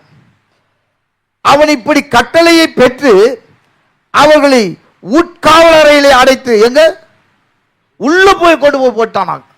பாருங்க, திருடனை கூட சாதாரண வைக்கிறான், இந்த கிறிஸ்துவனை மட்டும் ரொம்ப பத்திரமா பார்க்கறான் பேய். அன்னைக்கும் சரி இன்னைக்கும் சரி தான். சமீபத்தில் கூட ஒரு பேப்பரில் பார்த்தேன், யார் 2 கன்னியாஸ்திரி, அது சரியா படியல நான். அது அம்மா எப்படியெல்லாம் உள்ள தள்ளன்னு பேய் பார்த்தான், முடியல. இயேசு நாமத்தை யார் சொன்னாலும் கர்த்தர் அவங்க பக்கத்தில் இருக்கிறார், உதவி செய்வார். யாரா சொல்லலாம், இயேசுவே கூப்பிட்டா போதும் அந்த இடத்துல வர்றதான் தேவன். அதுதான் இயேசுடைய மகிமையா. யாரானா இருக்கட்டும், ராப்சரில் வர்றது அது அது அது நம்ம பார்த்தது. நீ அங்கே போவானா? இப்போ நிறைய பேர் பயமான கேள்விலாம் கேட்பாங்க, அதுக்கெல்லாம் இப்போ பதில் சொல்ல நேரம் இல்லை. புரியுதுங்களா? யாரு கூப்பிட்டாலும் இயேசு வேணா தேவனை உதவி செய்வார். பேய்க்கு என்ன வரலாம், நீ இயேசுன்னு சொல்லக்கூடாது. அந்த நாமத்தை குறித்து எவ்வளோ சொல்லக்கூடாது தான் பேதுரு பவுலெல்லாம் அடிச்சு மூட்டை கட்டினாங்க இல்லைங்களா? ஸ்தேவான இல்லையா, ஸ்டீஃபன் ஸ்தேவான் அடிச்சாங்களா? உயிர் விடும் போது நான் சாபம் விட்டா செத்தார் அவரு. என்ன சொன்னார் ஆண்டவரே? ஏன் அவருக்குள்ள இருந்த ஆவி எது? நல்லா ஜெபிக்கிற மனுஷன், ஜெபிக்கிறவன் வாயில தவறா பேச மாட்டான். ஆண்டவரே அவன் எம்எல்ஏ கொல்ல வச்சுட்டான், ஆண்டவரே அவனை கவனிச்சு, ஆண்டவரே அவனை என்னை பத்தி இன்னும் நாளா பேசலாம் ஆண்டவரே. அந்த பொம்பளை பார்த்தாலே எனக்கு பிடிக்கல, அது இன்னும் குடும்பத்துக்கு விரோதமாகவே இருக்குதா ஆண்டவரே. இது ஒரு ஜபம். சில பேர் ஜெபிக்க போனாங்கலாம் சங்கீதத்தில் எழுதுறார், நீங்கள் என்னோடு போர் செய்கிறீர்கள் என்று எழுதுறார். சண்டை போடுறீங்கன்னு எழுதுற சங்கீத பக்தன். அது ஆண்டவர்கிட்ட சண்டை போடக்கூடாது. கரெக்டுங்களா? ஆண்டவரை இறக்கிறதுக்கு நிறைய வழி இருக்குது. அதுல ஒரு வழி தான் இது இப்ப பவுல் செய்யற வழி. அதாவது திரு சொல்றார், மணவாட்டி தலையை அசைச்சாலே செய்வார்னா என்ன காரணம் தெரியுமா? மணவாட்டி மணவாள்னு வேற வேற கிடையாது. புரியுதுங்களா? மணவாட்டிக்கு மட்டும்தான் 7 முத்திரை திறக்கப்பட்டது. ஏன்னா அது உள்ள இருந்ததே மணவாட்டி தான். புரியுதா? நீங்க எத்தனை இடத்துக்கு எல்லாம் மணவாட்டியில வந்து சேர்ந்துடும். இதெல்லாம் பிரிக்க முடியாது. தேவனையும் கிறிஸ்துவையும் பிரிக்க முடியாது, கிறிஸ்துவையும் மணவாட்டியும் பிரிக்க முடியாது. ஹல்லேலூயா. ஏன்னா எல்லாமே மொலாசியஸ், ஒன்னாயிட்டாங்க. ஆக பாருங்க, சிறைச்சாலையில வைத்து உள்ளறையில கொண்டு போய் வச்சிட்டாங்களாம். அவன் இப்படிப்பட்ட கட்டளையை பெற்று அவர்களை உட்காவலர்களை அடைத்து அவர்களை கால்களை தொழுமரத்தில் மாட்டி விட்டார்கள். எப்படி என்ன பண்ணாங்களாம்? தொழுமரத்தில் காலை கட்டி தொங்க விட்டான். அழுது தானே இருக்கணும் உள்ள. நம்மள ஒரு அறை விட்டு ரூம்ல தானே அழுவுமா சிரிப்புமா? இருக்கிற விசுவாசம்லாம் போய் தீட்டின்னு இருப்போம். கரெக்டா? நம்ம விசுவாசம்லாம் ஆராதிக்கிறவரில் சபையில் இருக்கிறவரில் தான். வீட்டுக்கு போனாலும் விசுவாசம் அவுட்டு. மனைவியும் ஒரு கணவன் மனைவி பேசும்போது விசுவாசத்தை பார்க்கணும். ரெபேக்கா சகை மாதிரி இருக்குதா? புரியுதுங்களா? கேட்கறதுக்கு தமாசா இருக்குல்ல? ஒருத்தர் பேச விசுவாசம். ஆனா இந்த இடத்துல பார்க்கிறோம், சிறைச்சாலையில கழுமரத்தில் தொங்க விட்ட உடனே நடுராத்திரியில் பவுலும் சீலாவும், அதுக்கு வாசிக்கலாம், நான் வாசிப்பேன், நீங்க கொஞ்சம் மொத்தம் வாசித்தா நல்லா இருக்கும். பவுலும் சீலாவும் ஜெபம் பண்ணி, இக்கட்டு நேரத்தில் ஜெபம் பண்ண சொல்றாருயா. முட்டி போட்டு கூட ஜெபம் பண்ண முடியாது, கழுமரத்தில் தொங்கிக்கணும். நம்ம எவ்வளவு வசதியா தலைக்காணி பெட்ஷீட்டை போட்டு கவுந்தடிச்சு ஜெபம் பண்ணி அப்படியே தூங்கி காலையில் எழுதுகிறோம். இந்த ஜெபமும் ஆண்டவர் கேட்கிறாரு.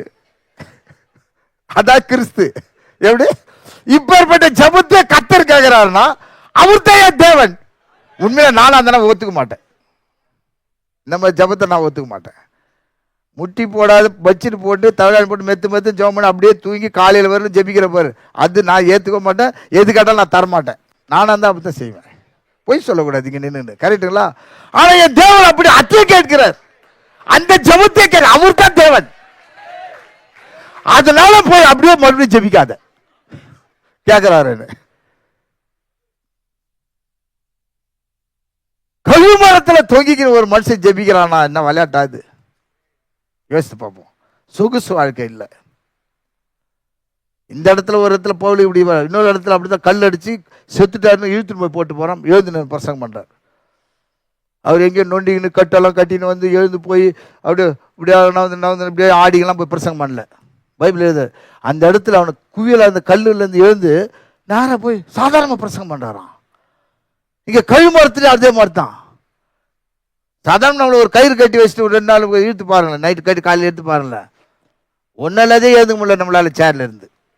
எவ்வளோ கஷ்டப்படுறோம். ஒரு வேலை செஞ்சுட்டா இருக்கிறவங்கள எல்லாரும் ஒரு தொல்லை கொடுத்துட்றோம் நம்ம செய்கிற வேலைக்கு. அதுவும் பெரிய மாதிரி ஒன்றும் இல்லை. அவன் கழுமரத்தில் தொங்க விட்டுக்காரு பாருங்க.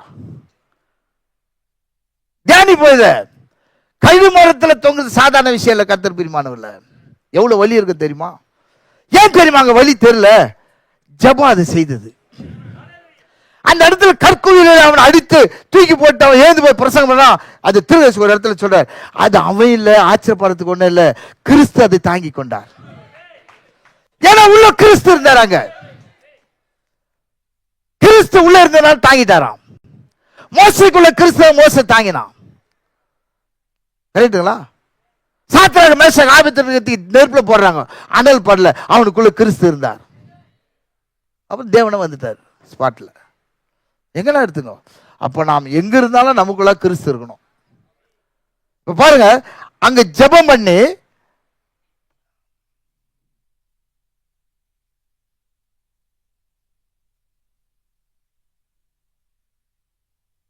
நடுராத்திரியில் பவுலும் சீலாவும் ஜெபம் பண்ணி தேவனை துதித்து பாடினார்கள். கேக்குறீங்களா? பாட்டு பாடுறதுல தலைவர் மயங்கிடுவார். தெரியுமா உங்களுக்கு? நீங்கள் தனியாக வீட்டில் உங்களுக்கு ராகம் வரலனாலும் கவலைப்படாதீங்க. நம்ம ஆளுங்க பார்த்தா தான் நம்மளுக்கு ராகம் வந்தாலும் ராகம் இல்லைன்னு சொல்லி நம்மளுக்கு எடுத்துருவாங்க. அதுக்கு ஒரு குரூப் இருக்குது. என்ன யார் எதுவும் பாடாதீங்க, தனியாக ரூமில் போயிட்டு, அதான் அறை வீட்டுக்குள்ளாக பூட்டி எப்படியெல்லாம் பாடுங்க, கர்த்தர் கேட்பார். அவர் இருதயத்தை பார்க்கிறார், உங்க உதடை பார்க்கல, உங்களோட ராகத்தை பார்க்கல. கேட்குறீங்களா? ஆவாத இதில் நீ நல்லா பாடுனேன்னு வச்சுக்கோ, நல்லா இல்லைன்னு சொல்லுவோம். ஆனால் ஆண்டவர் அப்படி இல்லை, ஆகாதவனுடைய பாட்டு தான் அவர் கேட்பார். ஏன்னா அவனை ஆகிறவனா மாற்றத்துக்கு. நீ தனி ரூமில் போயிட்டு எவ்வளோ பாட முடியும் பாடி தேவனை துதிச்சு நீங்கள் பாடும்போது அவர் இறங்கிடுவார். அதைத்தான் தாவீது செஞ்சார். ஆடுகள் பின்னால் உட்காந்து அவனை போய் பெரிய மியூசிக் கிளாஸில் ஃபஸ்ட்டு வந்தார். ஆடு மாடு பின்னால் அழகாக வாசிந்தார், ராகத்தை கேட்டார். அதான் ராக தலைவன் அவர். அவர் சின்ன வயதுலேருந்தே தேவனோடு பாட்டு பாடி தேவனை துதிச்சதுனால தேவனே அவர் குமாரனா வந்துட்டார். எவ்வளோ பேர் பாக்கியம் பார்த்தீங்களா? தாவீது சொல்றான், என்னுடைய பிதா, அவருக்கு நான் குமாரன்னு. இவன் ஒன்றி போனதெல்லாம் அவர் சொன்னார், ஆனா உனக்கு நான் குமாரன்டான்ட்டாரு.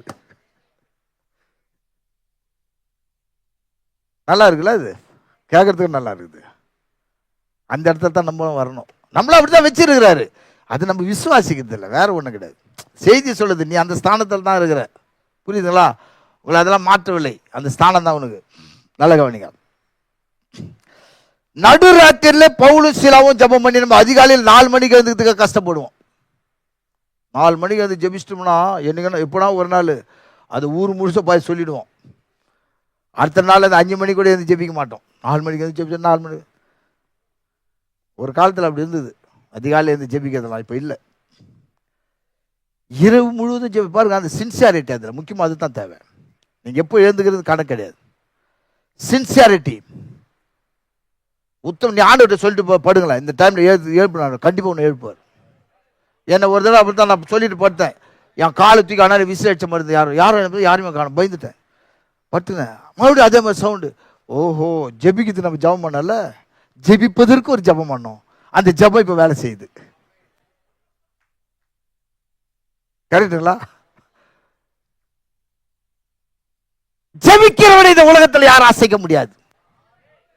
ஜெபிக்காதவன், நல்ல கவனிங்க, ஜெபிக்காதவங்க யாருன்னா அரைகுறை ஜபம் ஜெபிப்பாங்க, அரைகுறை. இவங்க வாழ்க்கையில் இருக்கிற குறையெல்லாம் எல்லார்ட்டையும் சொல்லினே இருப்பாங்க பாரு. நல்லா கவனிச்சு பாருங்க. எல்லார்ட்டையும் போய் என்ன பண்ணுவாங்க, தான் குறைய சொல்லி வேதனையை சொல்லி எல்லாம் பண்ணிட்டு நீங்க ஜெபிங்கன்ட்டு வந்துடுவாங்க. இப்ப அந்த பாட்டு அப்படியே தான் இருக்கும். அடிமையை பத்தி திரு பேசுறார். நீ அடிமையா இருக்கிற எதுக்கு? பாவத்துக்கு ஏதோ ஒண்ணுக்கு அடிமையா இருக்கிற. யூபிலின்னு ஒரு வருஷம் வருது. யூபிலியில எக்கால சத்தம் ஊதப்படுகிறது. எக்கால சத்தம் செய்தி. சத்தத்தை கேட்டு நீ கையில மண் வெட்டி வச்சுட்டு மறுபடியும் உனக்கு காது குத்தப்படும் அப்படின்றார். யார் காது குத்துறது? பேய் குத்துவான். உங்களுக்கு தெரியும், இப்ப எல்லாம் பாரு, ஆம்பளை எல்லாம் காது குத்தினுக்கிறான் பாரு, அந்த லிஸ்ட். அதெல்லாம் பிசாசு காது நிலைக்கால காது குத்துக்கு காத்துனுக்கிறான். அவன் ஆள் வரலையே காது குத்து, பீச்சில் உட்காந்து காது குத்து காத்துனுக்கிற மாதிரி உட்காந்துருக்கிறான். இவன் நேராக போய் காது குத்திக்கிறான் பிசாசு கிட்ட. ஏன், என்ன காரணம்? ஜபஜீவியம் இல்லை. கரெக்டுங்களா? ஏன்னா அவன் அடிமையில இருக்கிறான். அதை சொல்றார், நீ அடிமை. அது விரும்பலையா அவன்? அது படிப்போம், அது லேவியர் ஆகுமோ நினைக்கிறேன். நான் இன்னும் அந்த சப்ஜெக்ட் கிட்ட வரல. கத்திருப்பீங்க மாணவர்ல, முடிக்கும் போது அங்கே வந்தால் நல்லா இருக்கும், இல்லைன்னாலும் ஒன்றும் பண்ண முடியாது. இப்போ நம்ம சாதாரணமாக தான் பார்த்துருக்குறோம்.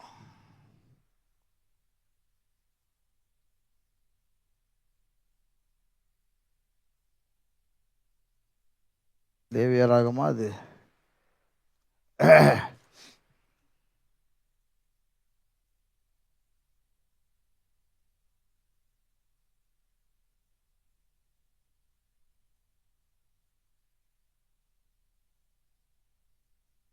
லேவியர் யாத்திராகுமா தெரியல, நான் கொஞ்சம் நடத்தி சொல்கிறேன்.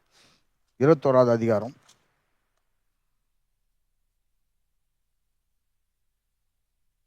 ஆ 5-6 வாசிங்க கொஞ்சம். யாத்திராகம் 21:5-6. அந்த வேலைக்காரன் என் எஜமானையும் என் பெண் ஜாதியையும் என் பிள்ளைகளையும் நேசிக்கிறேன். நான் விடுதலை பெற்று போக மனதில்லை என்று மனப்பூர்வமாய் சொல்வானானா? என்ன சொல்றாரு? நான் விடுதலை பெற்று போவதற்கு எனக்கு மனம் இல்லை அப்படின்னு என்ன அர்த்தம்? எனக்கு ஜெபிக்கிறதுக்கு மனம் இல்லை, செல்லியோ நோண்டி நிற்பேன்னு அர்த்தம். அது எப்படி புரியுது? உங்களுக்கு ஒரு உதாரணம் சொல்றாரு. உதாரணம் அது ஜெபிக்கிறது டைம் போதில்ல, ஜெபிக்கிறது ரொம்ப கஷ்டமா டைம் போதே தெரியல. செல்ல எடுத்தனா 2 மணி நேரம் ஈஸியா போயிடுது. யாருன்னா பார்க்க போறாங்க, அடுப்பாங்க போய் நோண்டுறது செய்யறாங்க. அங்கேயும் போக மாட்டாங்க, எங்க இருந்தாலும் செல்லு விட மாட்டோம். டாய்லெட்ல இருந்து பெட்ரூம் வரையிலும் செல்லு தான் இருக்குதுங்களா இல்லையா?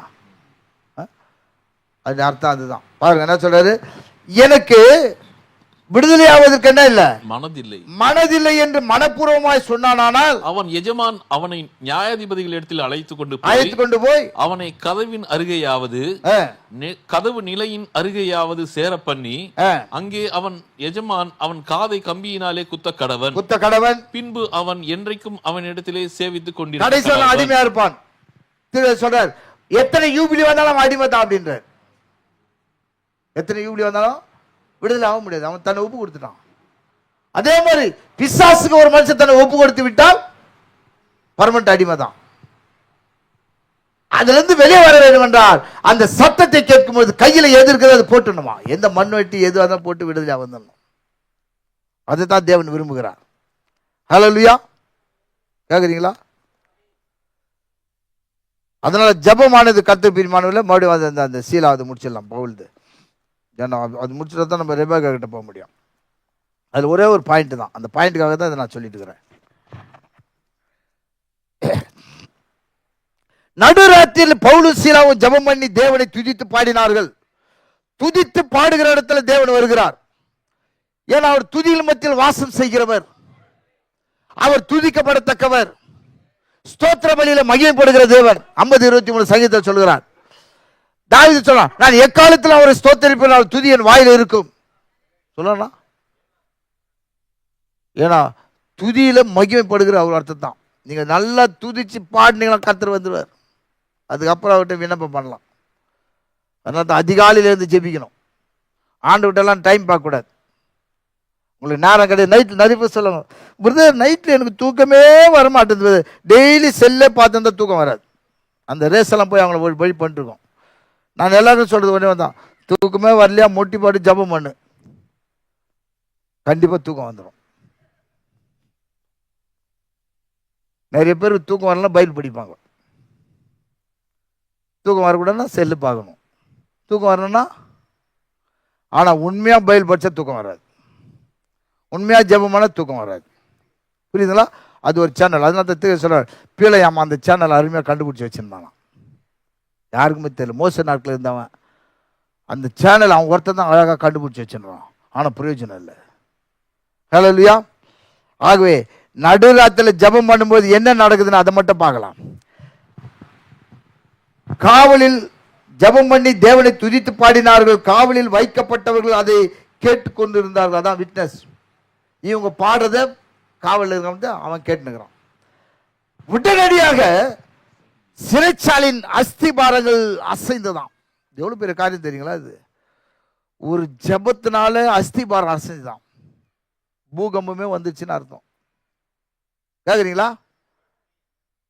ஜபம் இடத்தை அசைக்கணும் வேதத்தில் இருக்குதா? 2 பேர் தான் உலகத்தை அசைப்பான இருக்குதா? வேதத்தில் எழுதிக்காரா? ஆண்டு சொன்னாரா? ஜபம் கண்டிப்பா அசைக்கும். நீங்க ஜெபிச்சு பாருங்க, உங்க ஏறி அசைக்கலைன்னா வந்து என்ன கேளுங்க. அந்த அளவுக்கு நம்ம ஜெபிக்கிறது கிடையாது. அதான் மேட்ரு. அவ்வளோ நேரம் பொறுமை நம்மளுக்கு இல்லை, அவ்வளோ நேரம் நம்ம உட்கார்றதே கிடையாது. நம்ம எப்போ ஜபத்தில் உட்காடுறோமோ அந்த நேரத்திலாம் வராத யோசனைலாம் வரும். கடங்காரிலேருந்து சண்டை போடுறதுலேருந்து எதிரிலேருந்து எப்போ 100 வருஷத்துக்கு முன்னால் தாத்தாவை திட்டிருப்பான் ஆகணும், அதை சொல்லிட்டு அவன் செத்தானா அது ஞாபகத்துக்கு வரும். அப்போ தான் எங்கள் தாத்தாவை திட்டிட்டு போனான், அவன் வீடு தான் எதிரில் பாழிஞ்சு கிடக்குதுன்னுவான். எப்போ ஜபம் மற்ற நேரத்தில் யோசனை வரும். அதெல்லாம் பிசாசு கொண்டாடுறது. அதெல்லாம் உருவுக்காக ஒருத்தர் ஜெபிக்கிற காரியம் இருக்குது. நான் அடிக்கடி எங்கே போனாலும் சொல்ல, யாருக்குன்னா ஜபம் வரலன்னா என்னை நினச்சிங்கன்னுவேன். என்னை நினச்சிங்கன்னா கண்ணு மூணு என்னையே நினைக்கிறது கிடையாது, எனக்காக ஜெபிக்கிறது. அவர் சரிப்படுத்துங்க, அவர் இதை செய்யுங்க, அவர் ஊழியத்துக்கு, அதுக்கு எல்லாத்துக்கும் ஒருத்தர் உணர்ச்சி ஜெபிக்கும் போது ஆட்டோமேட்டிக் ஜெபம் வந்துடும். இன்னொரு அர்த்தம் சொல்கிறேன், உங்களுக்கு ஜெபமே வரலையா, உங்களை சபையிலையோ யாரை பிடிக்கலையோ அவங்கள நினச்சி ஜெபம் பண்ணுங்க. எப்படி சபையில் உங்களை யாரை பிடிக்கலையோ அவங்கள நினச்சி ஸ்தோத்திரம் பண்ணி ஜெபம் பண்ணி ஜெபம் தானாக வந்துடும். அதுக்கப்புறம் பாரு அவங்களுக்கு விரோதியாகவே இருக்க மாட்டாங்க. ஏன்னா வேதம் சொல்லுது, ஒருவனுடைய வழி கர்த்தருக்கு பிரியமாக இருந்தால், ஜெபம் பண்ண பிரியமாக இருந்தா ஜெபம் பண்ண அவருக்கு பிரியம் தானே. ஒரு வழி கர்த்தருக்கு பிரியமாக இருந்தால் அவனுடைய சொந்தக்காரெல்லாம் வந்துடுவான எழுதிக்குது. அவனுடைய சத்துருக்களும் சமாதானமாகும்படி செய்வார். நம்ம வாழ்க்கையில் சத்துரு நீ செத்துருன்னு பழகிட்டோம், அதனால ஜெபம் வர்றதில்லை. நம்ம வாழ்க்கையில் அப்படித்தானே, அநேகருக்கு சத்துரை பார்த்தா பிடிக்காது, அவன் பழகிட்டான். எப்போ சத்துரு நல்லா இருக்கணும்னு நினைக்கிறோமோ அன்னைக்கு தான் நம்ம நல்லா இருப்போம். கரெக்டுங்களா? பாருங்க, நீங்கள் ஜெபிக்கும் போது ஆசீர்வாதம் எப்படி வருது, சின்ன மேட்டர் சொல்கிறேன். நான் செய்திக்கிட்டே போகலங்க, ஒரே ஒரு பக்கம் தான். ரெபேக்காலை பற்றி நம்ம பேசலை. இப்போ அந்த அம்மா அருமையாக ஜெபிக்கிறம்மா, அது நிறைய மேட்ரு இருக்குது. ரெபேக்கா கிட்ட போயிட்டு அப்புறம் சகை கிட்ட வரணும், அதுக்கப்புறம் அந்த கல்லுக்கிட்ட வரணும்னு யோசித்தேன். நம்ம எல்லை கல்லுக்கிட்டே போகல இப்போ ஒன்றும்.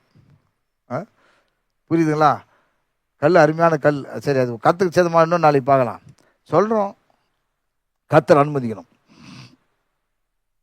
அதனால சிறைச்சாலையை தேவன் அசைத்தார், பூமி மிகவும் அதிர்ந்தது, உடனே கதவுகள் எல்லாம் திறவுண்டது, எல்லாருடைய கட்டுகளும் கழன்று போயின.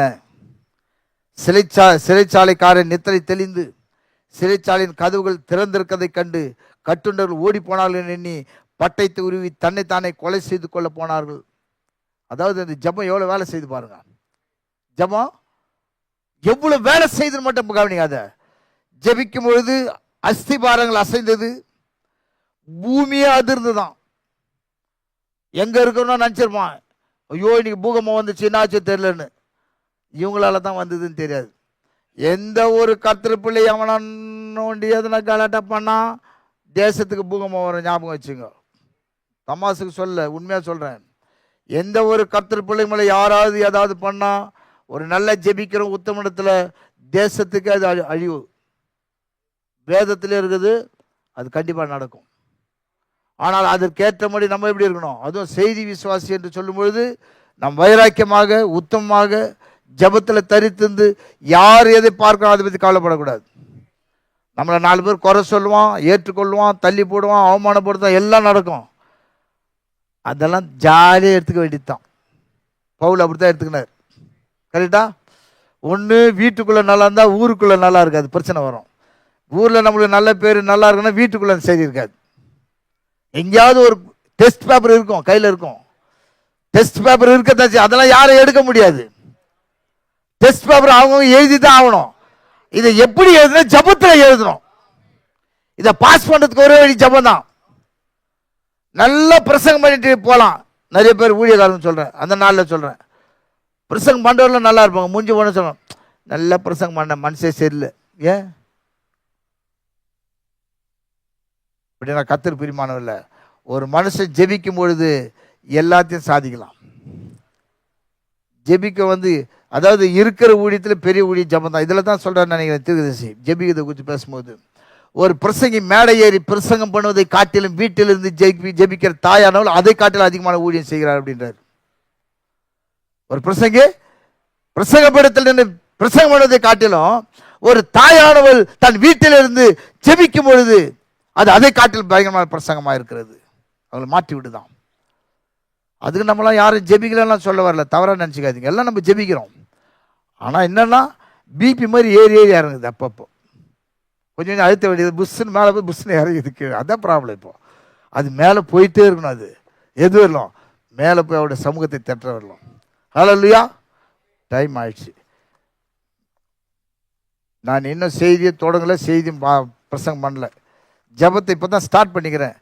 பின்னால் வரல, இன்னும் ரெபேக்கால் வரணும், 2-3 பேர் வரணும். அவங்களை இட்டுன்னு வந்தோம்னா நம்மளுக்கு விடிஞ்சிடும், டைம் ஆகிடும். கர்த்தர்களை ஆசீர்வதிப்பார். யாரும் எழுந்து ஜெபிக்கலாம். அதனால் கர்த்தர் பிரியமானவரை இன்னிலேருந்து ஜபத்துக்கு அதிகமான நேரத்தை கொடுங்க. ஒரு வைராக்கியம் நம்மளுக்குள்ள. ஆண்டவரே, நான் ஜெபிப்பதனால அவர் விடுதலை ஆக வேண்டும். அது யாரனா இருக்கட்டும், எந்த வியாதினா இருக்கட்டும், தீர்க்கதரிசி ஜெபிச்சு விடுதலை ஆனா நான் ஜெபிக்கிறேன் என் குறைவை சரி பண்ண ஆண்டவரே. ஆண்டவர் சொல்றார், மற்றவர்களுக்காக நான் என்னை நானே பரிசுத்தமாக்கினேன். அப்போ நான் பரிசுத்தமா இருந்தா தான் என் ஜெபம் கேட்கப்படும். அப்போ நம்ம ஜெபத்துக்குள்ளாக போகும்போது கர்த்தர் பின்னால் நாம் உத்தமராக இருந்தால் உண்மையாக பெரிய காரியம் செய்யலாம். நம்ம ஜெபம் காரியங்களை மாற்றும். இன்னொரு விஷயம், நீங்க ஒரு ஆளுக்கு ஜெபிக்கிறீங்கன்னு வச்சுக்கோ, ஒரு உதாரணம் சொல்றேன். நீங்க ஒரு ஆளுக்கு ஜெபிக்கும் போது உங்களுக்கு ₹1 கிடைக்குதுன்னு வச்சுக்கோ, எக்ஸாம்பிள் இது. 10 பேர் ஜெபிச்சா, 100 பேர் ஜெபிச்சா, 1000 பேருக்கு ஜெபிச்சா நீ ஒரு ஆளு தான். ஏன்னா அந்த ஜெபத்துட வெள்ளம் மேல போயிட்டு உன்னுடைய ஜெபம் தேவனிடத்துல போனோம்னா அங்கிருந்து அவங்களுக்கு ரிசல்ட் போகுது. அவங்களுக்கு ரிசல்ட் போன உடனே அவன் தேவனை மையப்படுத்துறதுனால அதனுடைய ஆசீர்வாதம் அவர்கிட்ட போயிட்டு உனக்கு வருது. கேக்குறீங்களா? அதனால்தான் அந்த இவரு யோபு அவர்கிட்ட ஆண்டவர் சொன்னார், நீ உன் சிநேகிதனுக்காக ஜெபி, உன்னுடைய சிறையிருப்பு மாற்றப்படும். ஏன் சிறையிருப்பு மாற்றப்படுது? நான் கர்த்தர் பிரியமானவர்ல ஒரு மாற்று நான் தனியாக ஜெபிச்சா என்ன வேலை தான் அந்த ₹1 சம்பாதிக்கிறேன், நான் இல்லை ₹10 சம்பாதிக்கிறேன். அநேகர் ஜெபிக்கும் பொழுது அவங்களுடைய பங்கெல்லாம் சேர்ந்து எனக்கு வரும்போது நான் ஆசீர்வதிக்கப்படுகிறேன். ஜெபிக்கலாமா? அப்போ எனக்காக ஜெபிக்கிறீங்களா? எனக்காக, ஊழியத்துக்காக, குடும்பத்துக்காக ஜெபிங்க. அதாவது சபையில் கூட வாலிபர்களுக்காக நல்லா ஜெபிங்க, அவங்க ரட்சிக்கிற வரலும் ஜெபிங்க. அதான் அசைக்கணும். பூமி அசைக்கணும்னா மனுஷன் தான் பூமி இன்னைக்கு. கரெக்டுங்களா? மனுஷன் யாரு? பூமிக்கு ஒப்பிடப்படுகிறார். அப்போ ரட்சிக்கப்படாதன் அவன் அசைக்கப்படும் முடியாது ஜெபிக்கலாம். கர்த்தருக்கு சித்தம் அடுத்த நாட்கள், வரும் நாட்களில், அடுத்த மாதம் நினைக்கிறேன், வரும்பொழுது இந்த ஜெபத்தை கர்த்தருக்கு சித்தமாக கண்டினியூ பண்ணலாம். கர்த்தர் வைக்கிற நேரம் கண்ணை மூடி ஜெபிக்கலாம். மகா இரக்கமும் கிருபையும் உள்ள நல்ல ஆண்டவரே, தர்மையான ஆசீர்வதிக்கப்பட்ட மன மகிழ்ச்சியான வேலைக்காக நன்றி. ஆண்டவரே, ஜெபங்கள் எவ்வளவு பெரிய காரியங்களை மாற்றுகிறது என்று நாங்கள் வேதத்தில் பார்ப்பதும், தேவன் நீரே ஜெபிக்கும் பொழுது அதில் நாங்கள் பார்க்க, நீர் பூமியில் இருக்கும்போது அநேக இடத்துல எந்த காரியம் செய்யும் போது ஜெபிக்காமல் எதுவும் செய்ததில்லை ஆண்டவரே. அதே மாதிரி கர்த்தாவே, அப்போஸ்தலர் பவுலிலிருந்து அப்போஸ்தலர்கள், எங்கள் அருமையான தேசி பர்னாமிலும் ஆண்டவரே ஜெபத்தினாலே காரியங்களை சாதித்தார்கள். நாங்கள் எவ்வளவு செய்திகளையும் வேதங்களையும் வாசிக்கிறோம், கேட்கிறோம். எங்களுக்குள்ளாக ஜெப குறைவு இருக்கிறது ஆண்டவரே, நாங்கள் இல்லை என்று சொல்ல முடியாது. நாங்கள் ஜெபிக்கிற அந்த சிறு ஜெபத்துக்கு பெருத்த காரியம் செய்கிற நீர் அதிகமாக 100% ஜெபிக்க முடியாத கிருபை எங்களுக்கு தாரும். அந்த அபிஷேகத்தை எங்களுக்கு தாரும். நாங்கள் ஜெயிக்கத்தக்கதாக கிருபை செய்யும் ஆண்டவரே. எங்கள் சுயங்கள் மறிக்கட்டும் கர்த்தாவே, எங்கள் ஜீவங்கள் மாறட்டும் ஆண்டவரே. தயவு செய்து நீர் மனதுரி எங்களை ஏற்றுக்கொள்வீராக. எங்கள் குறைகள், குற்றங்கள், பாவம், மீறுதல், அக்கறையெல்லாம் மன்னித்து ஆண்டவரே, நீர் விரும்புகிற நாங்கள் ஜெபித்து ஆண்டவரே உடைய சமூகத்திலுமே ஆண்டு நாங்கள் சந்தோஷப்படுத்த உதவி செய்யும். நாங்கள் ஒவ்வொருவரும் ஜெபிக்கலாய் மாறட்டும், வீராங்கனைகளாய் வீரர்களாய் மாறட்டும் ஆண்டவரே. எங்கள் மேலே இரக்கமாயிரும் ஐயா. எங்கள் ஜெப குறைவை மன்னியும் ஆண்டவரே. நாங்கள் அதிகமாக ஜெபிக்க உற்சாகத்தின் ஆவியை ஏவுதலை தாரும் ஆண்டவரே. நீர் எப்படி ஜெபித்தீர் அதே போல் நாங்கள் ஜெபிக்க எங்களுக்கு உதவி செய்யும். சகலத்தை விடுதலை பெற உதவி செய்யும். நாங்கள் அநேக கட்டுகள், பயங்கரமான சிறைச்சாலையில் நாங்கள் இருக்கிறோம். இவைகளிலிருந்து எல்லாம் தாயாக திறந்து வெளியே வர வேண்டும் என்றால் எங்களுக்கு ஜெபம் தேவையாயிருக்கிறது. வியாதி என்ற சிறைச்சாலை உண்டு, கடன் என்ற சிறைச்சாலை உண்டு. வியாதி, பிசாசு கொண்டு அநேக சிறைச்சாலையில் கட்டப்பட்டு இருக்கிறோம். இதுக்கு ஒரே வழி ஜெபமாட்டும். உதவி செய்வீராக. இந்த நேரத்துக்காக நன்றி. வந்தவர்களை ஆசீர்வதியும். அவர்கள் தங்கள் சுகபத்திரத்தோடு தங்கள் வீடுகளுக்கு போக, குறித்த நேரத்துக்கு வண்டிகளை பிடித்து போக உதவி செய்வீராக. எங்கள் அருமையான போதவருக்காய், பாஸ்டருக்காய் செபிக்கிறேன். அவர் மனைவிக்காய் செபிக்கிறேன். அவருடைய ஊழியர்களுக்காய் செபிக்கிறேன் ஐயா. அவரை ஆசீர்வதியும், பலப்படுத்தும், பாதுகாத்துக் கொள்ளும். எங்கள் ஜெபம் அவரை முழுமையாக மாற்றி போடட்டும். ஒரு வாலிபராய் மாறட்டும். அவர் சரி உச்சத்தில் உள்ள காலங்களில் எல்லா நாடி நரம்புகள் எல்லாம் புதுப்பிக்கப்படட்டும் ஆண்டவரே. இது எங்களுடைய சுய மகிமைக்காக அல்ல, கர்த்தருடைய நாமத்துக்காக கேட்கிறேன். உங்க சித்தமானது ஒரு கரத்தில் வாய்க்கட்டும். பொறுப்படுத்திக் கொள்ளும், தொடர்ந்து எங்களை நடத்தும். வந்தவர்கள் எல்லாரையும் ஆசீர்வதி, குடும்பங்களையும் ஆசீர்வதி, ரட்சிக்கப்படட்டும். இந்த நாளிலிருந்து நாங்கள் அனுதினம் வேதம் வாசிப்பதில், ஜெபத்தில் உறுதியாக தெரிவித்திருக்க உதவி செய்யும். எல்லா கனமையும் உமக்கே செலுத்துகிறேன். இயேசு கிறிஸ்து நாமத்தில் ஜெபிக்கிறேன். ஆமென், ஆமென். God bless you. கர்த்தர் பிரியமானவர்களே, ஒரு வாழ்த்து கடந்து போகலாம். தொடர்ந்து ஒருத்தருக்காக ஒருத்தர் ஜெபிப்போம். எனக்காக ஜெபிங்க.